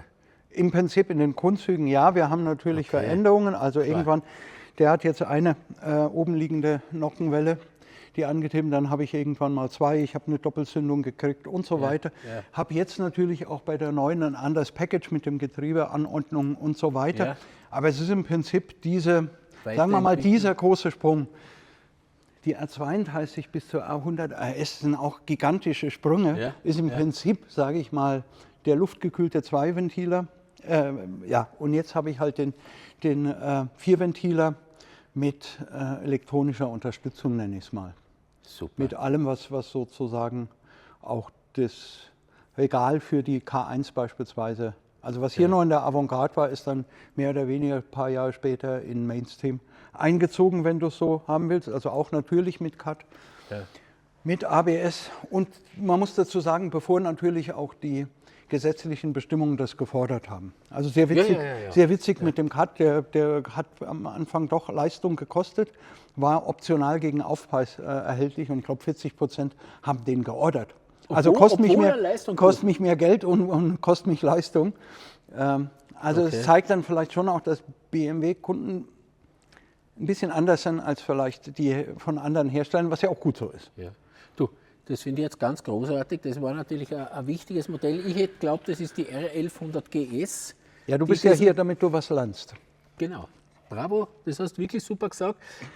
Und jetzt steht da drüben noch dieser Einzylinder und da bin ich aber extrem froh, dass da die zweite Generation von dem Einzylinder steht, F650 GS, weil diese erste Generation, die F650, die habe ich persönlich nicht wahnsinnig geschätzt, weil die halt unterhalb von 3000 so wahnsinnig an der Kette gerissen hat. Und was mir am der auch gefallen hat, war die Optik. Da habe ich gefunden, das ist zwar ein BMW-Logo drauf, das schaut aber überhaupt nicht aus wie ein BMW.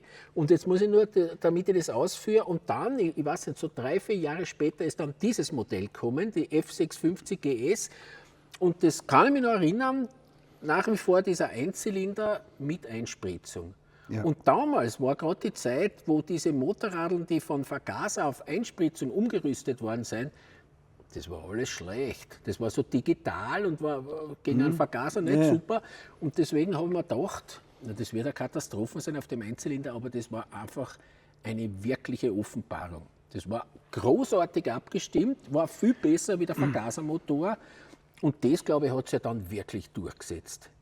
Ja, aber jetzt gehen wir mal von aus, dass hier wieder Wissen für Klugscheißer. Ja. Wir sind ja jetzt hier im Jahr 2000, 2001. Ja.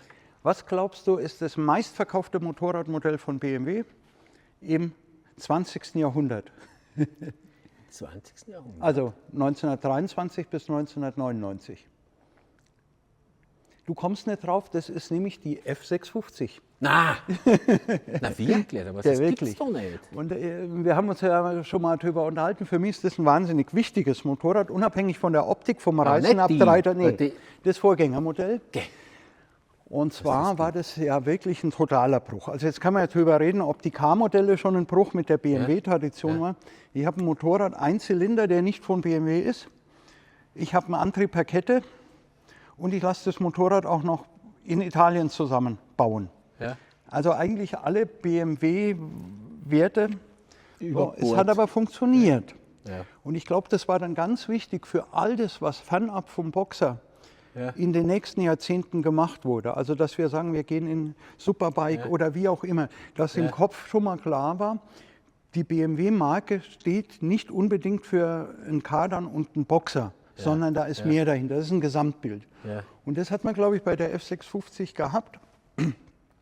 Wie gesagt, ich teile deine Meinung, ich habe auch eine gehabt, gebraucht kriegst du um 1500 Scheine oder so, oder 1500 Euro. Für die Entwicklung von BMW Motorrad war das, glaube ich, so einer dieser, der nicht vielleicht bei der Kundschaft oder aber in den Köpfen wirklich ein Gamechanger war, dass man sagt, okay, BMW kann auch das, weil Einsteigermodell und Boxer Kardan mit der ganzen Technik drin funktioniert nicht zu einem vernünftigen Preis. Das kriegt man nicht hin. Also muss ich mir eine andere Technik überlegen. Und das war damals der Gedanke dabei. Okay. So, und dann hast du, wie du sagst, das ist dann die letzte Umstellung auf Einspritzung, bei dem wir holen die Produktion auch wieder zurück nach Berlin, damit wieder alles in Ordnung ist, in den Köpfen. Aber wie gesagt, der Rotax-Motor kommt immer noch von Rotax. Es ist einfach man hat aus der Vergangenheit gelernt. Ja, wir hatten auch bei dem Boxer 850er oder wir hatten kleine Boxer in den 70ern, die R45. Ja. Die war in den Herstellkosten. 65er Ja, gell? in der Herstellkosten war die höher als die großen Boxer, weil man einen Boxer nicht billig machen wollte. Also die Ingenieure hatten im Kopf, das muss immer das Beste sein. Und du musst halt Kompromisse bei einem Einsteigermodell halt machen. Fred, Deswegen hat man komplett umgedacht. Ja, aber du musst mir jetzt Erleichterung verschaffen, Fred, weil ich packe das nicht mit der F650, weil, ich meine, was ich schon gewusst habe, zum Beispiel, das ist ja zusammengebaut worden bei Aprilia. Ja. Und Aprilia hat das selber auch nicht gehabt, die Ja. Pegaso. Ja. Und diese Pegaso, mehr oder weniger die gleichen Motorradeln am gleichen Hat sogar Band 5 Ventiler gehabt, wir haben nur 4 Ventiler. Und die haben es nicht verkauft. Ja. Und die es zusammengebaut haben für BMW, war das bestverkaufte BMW-Motorrad. Aber die Erleichterung muss man jetzt verschaffen, weil die F650 GS, die muss sie aber besser verkauft haben, oder? Ja, über die Jahre Schon. ging es dann. Ja. Nein, Gott sei Dank. Ich müsste aber die Zahlen noch mal schauen. Wahrscheinlich kommt irgendeiner, wie gesagt, Weil ich die ist bin, ja wirklich göttlich Ja, ja. gefahren. Die ist Ja. wirklich gut gefahren. Ja. aber da du hat hast er- eben auch, dass du auch nicht vergessen darfst, ich komme jetzt nochmal auf die erste Generation, eine Wahnsinnszuverlässigkeit. Ich hatte einen Kollegen, der war vorher in der Kundenkulanz und hat gesagt, das ist erstaunlich, wie gering hier die Mängelquote ist. Ja, na gut. Das hätte man nicht gedacht. Aber es ist natürlich wie gesagt, ein kleiner Ausflug mit Klugscheißerwissen. Ja, aber die hatte noch was ganz Leibendes gehabt. Das war, glaube ich, auch einzigartig für BMW. Die hatte diese Carver, die CS, Ach so. wo den Helm der da und hinten einen Zahnriemen. Ja. Und die ist aber auch gut gefahren. Die wird sie Ja. nicht ganz so gut verkauft Nein, die hat haben, sie aber, nicht, ja. aber insofern hat BMW mit der 650, also eigentlich mit der Vorgängerin, wirklich so eine Schiene aufgemacht, die Ja. großartig gefahren ist. Und jetzt, glaube ich, jetzt haben sie halt so einen 800er Parallel-Twin drinnen. Ja, Oder du hast aber auch 900 noch, schon, ja, das du ist hast ja einen dann Turbo, immer weiter gewachsen. ja.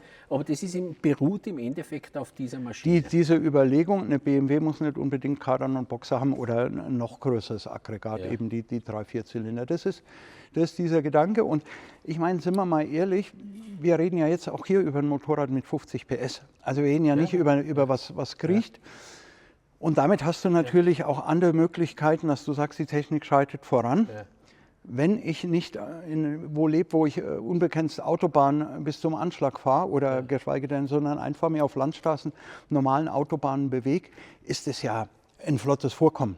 Ja, Ist ja nicht mehr so, Ja, wie super. gesagt. Ja. Wir haben da wirklich was glaube ich, aufgemacht. Und du hast es eben angesprochen, wir haben dann den Parallel-Twin gemacht. Wir haben dann plötzlich ein Motorrad mit quer eingebauten 4-Zylinder. Und da ist gar nicht mehr groß die Frage gestellt worden, ist das noch BMW? Das war Deswegen Wahnsinn. sage ich, diese ganzen Fragen, Ja. Stammtischdiskussionen Ja. wurden alle auf dieser Einzylinder vereint und auch BMW selbst natürlich, also unser Marketing, Marktforschung, Entwicklung, haben natürlich auch gemerkt, wir brauchen gar nicht so eng zu denken. Wir müssen gucken, was ist eigentlich der Kern, diese berühmte Freude am Fahren. Ja. Und dann gucken wir, was habe ich für Technik. Natürlich ist es, BMW wird immer die Boxermarke sein. Das, aber nicht unbedingt für jeden und für jeden Zweck. Der spektakulärste Gamechanger, seit ich denken kann, im Motorradbereich steht da drüben, das ist die S1000 RR, weil ich bin zu der Zeit sehr viel auf der Rennstrecke gefahren und man kann das ganz offen sagen, diese Rennstreckenfahrer, bevor die S1000 RR war, na, die haben auf BMW gespuckt. Das war gar nichts. Also mit einer BMW, obwohl es eine K1300R oder irgendwas gegeben hat, oder S1300R, nein, K1300R, aber auf der Rennstrecke hast du einfach überhaupt keine Meter gehabt. Und dann hat BMW wirklich diese Doppel-R gebracht und hat vom Fleck weg einfach 20 PS mehr eingefüllt als der nächste Konkurrent. Und in der nächsten Saison war die Hälfte des Starterfeldes ist auf BMW gefahren. Also sowas, dass sie irgendwas so komplett umdreht, das habe ich persönlich noch nie erlebt. Und das war ein Geniestreich. Wirklich großartig. Also ich glaube auch, die Gedanken waren schon länger da. Das Problem ist natürlich, dass du sagst, die Marke ist dehnbar, aber passt es. Dann stellt man irgendwann fest, du hast es eben gesagt, unser Rennstreckenklientel, die sind gar nicht so markengebunden, wie man denkt, sondern die wollen einfach, da geht's die schnellste Maschine. Wenn dir einer um die Ohren fährt, bist ja nicht du hast einfach das schlechte Moped. Ja. Das heißt, du bist schon mal eher offen bei der Klientel und sagst, das Produkt zählt. Ich habe immer geschätzt, das Lastenheft hat wahrscheinlich eine Seite gehabt und da stand drauf Rundenzeit.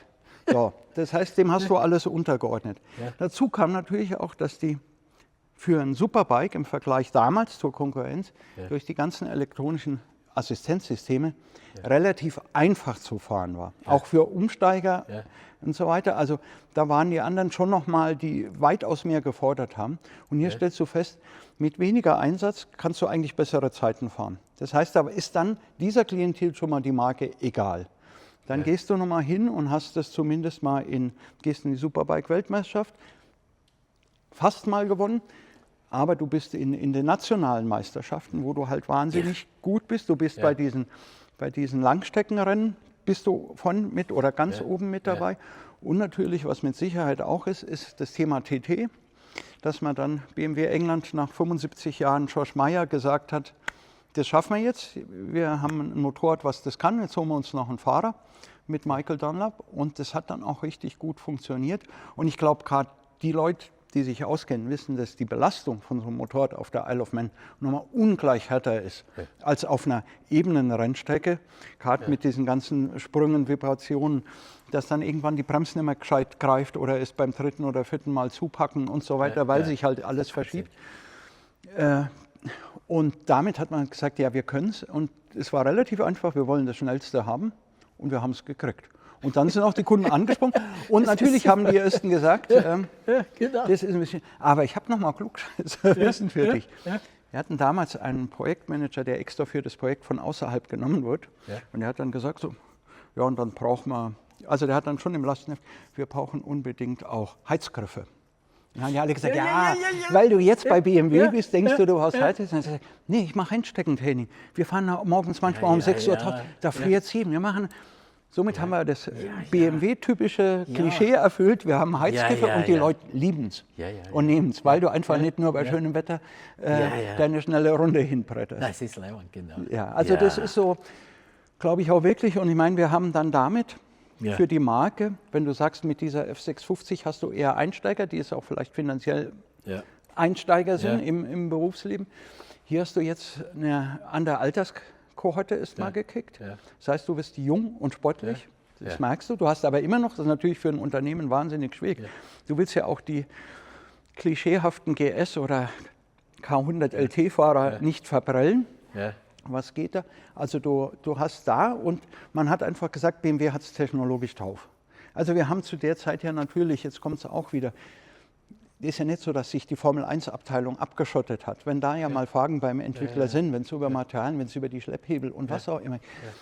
Du hast da schon auch ein bisschen danach fragen können. Und ganz ehrlich, diese 200 PS, oder es waren ja 193 am Anfang, 193, ist es keins ausgeliefert worden mit weniger. Und wenn du bei den anderen geguckt hast, die 180 stehen hatten, da waren auch schon mal welche mit unter 170 dabei. Also die haben sich eher noch mal zurückgehalten, glaube ich. Man hätte so eine Umstände, aber es war natürlich genau die richtige Entscheidung. Also die Leistung, die hatte, wie sie auch auf die Strecke gebracht werden konnte. Auch mit einem, dass man sagt, vom Design, ist ja immer ein Thema bei BMW, ist ja immer hässlich, um es mal so zu sehen. Und nein, aber guck dir mal die Ducati an und guck dir und so weiter. Aber dass man sagt, nee, das ist eigentlich ein sehr, sehr schlüssiges Motorrad vom Design, vom Auftritt. Ist ja natürlich auch für die Jungs im Design mal was anderes, dass sagen, so, jetzt musst du mal was Sportliches machen und nicht was, wo auch Ergonomie ganz groß steht. Und noch dazu, Fred, was ich auch ganz genial gefunden habe, die sind ja mit einem Kampfpreis reingefahren. Die haben gewusst, sie müssen das ein bisschen aufbrechen und das war jetzt nicht teurer als die anderen Maschinen. Es war eher, glaube ich, sogar vielleicht 200-300er billiger. Aber es war mit Abstand das Beste, vom Fleck weg. Und diesen Auftritt im Supersportmarkt, der so hart umkämpft ist, das war genial. Das war wirklich genial. Und wie gesagt, das Ärgste ist gewesen, dass alle, die im Fahrerlager da vielleicht im letzten Jahr noch so, BMW sicher nicht, na, die haben im nächsten Jahr eine gehabt. Da war Hat es dann geheißen, das ist ja nur mehr ein BMW Cup, fahren ja alle BMW, weil es Ja, einfach übermächtig war. Wenn dir sich die deutsche Superbike-Meisterschaft anschaust und Das war so weiter. arg, ja. Und das ist, ja, wir haben es, wie gesagt, jetzt auch, aber vielleicht nochmal, bevor ich jetzt ganz abschweife, was nochmal wichtig ist, wir reden wieder über den Zusammenhang Serie Rennsport. Wir haben kein MotoGP-Bike, was irgendwie komplett fremde Teile hat, sondern mehr oder weniger kannst du dir dieses Motorrad kaufen, auch jetzt mit den bestimmten Editionen, mit der M1000 Doppel-A und so weiter.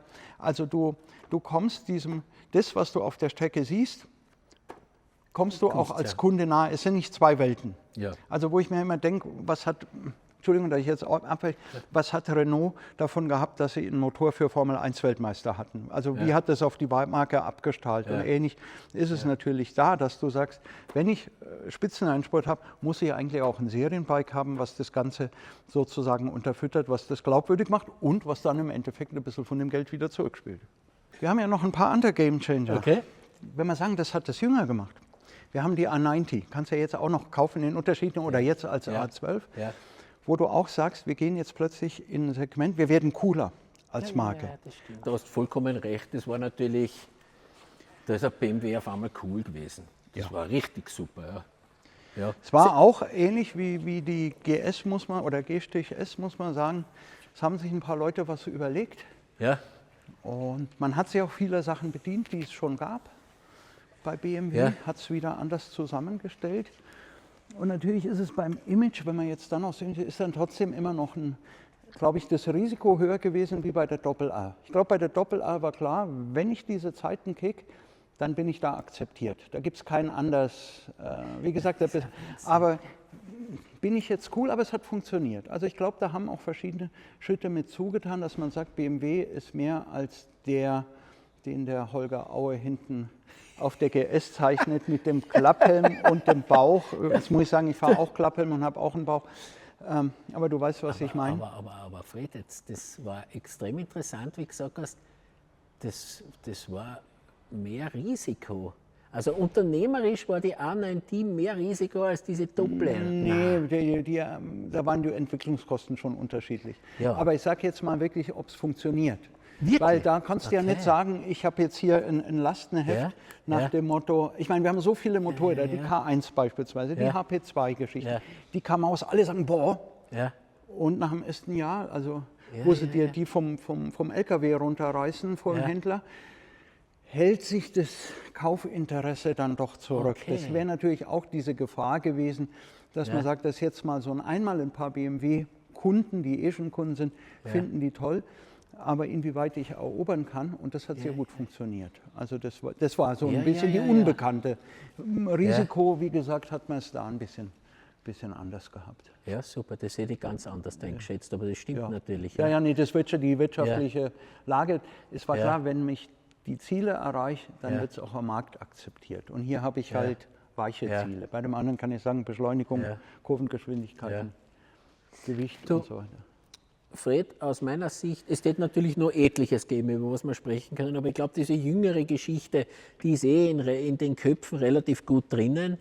Die alte Geschichte, die wirklich alte, da möchte ich mich ganz, ganz herzlich bedanken. Das war ein Wahnsinn, war wirklich ein Wahnsinn. Ich habe ein paar Mal echt Gänsehaut gekriegt, ganz irre. Das Wissen ist großartig und natürlich schlägt ein echtes BMW-Herz in deiner Brust, obwohl es ist nur, wenn irgendwas nicht ganz so super ist, ist es auch erwähnt worden. Finde ich großartig. Und diese Entwicklung dieser BMW-Motorradl und diese einzelnen Schritte, das hast du so wahnsinnig schön am Punkt gebracht. Und ich mir dachte, ich weiß relativ viel, wie ich jetzt mit dir geredet habe. Seitdem weiß ich gar nichts. Ich weiß jetzt halt ein bisschen mehr, aber wirklich super gemacht, da möchte ich mich ganz, ganz herzlich bedanken. Ich muss aber auch Danke sagen, dass wir jetzt diese Neuzeit relativ kurz abgehandelt haben, weil da habe ich ganz wenig Plan, muss ich sagen. Ich bin halt in der alten Geschichte verwurzelt, natürlich verfolge ich es, aber wie du sagst, das ist ja eigentlich, gibt es auch viele Medien, wo man sich da bedienen kann, unter anderem bei euch, dass man nicht nur das Motorrad stehen sieht, sondern auch den Fahrbericht anschauen kann oder lesen, beides. Und das ist natürlich auch eine Geschichte. Und für mich war es ganz nett, dass ich einen so aufmerksamen Zuhörer gehabt habe. Zumindest warst du ein guter Schauspieler. Fred, das hast du wirklich super gesagt. Jetzt ist so, ihr da draußen, die die Reise mitgemacht habt, bitte schenkt uns einen Daumen hoch, abonniert den Kanal und wenn ihr noch was wissen wollt drüber, schreibt es uns unten ein in die Kommentare. Wir werden das nach bestem Wissen und Gewissen beantworten und bleibt uns gewogen. Und Fred, große Ehrfurcht. Danke sehr. Danke dir. Danke. Ciao, Baba, grüß euch. Ciao.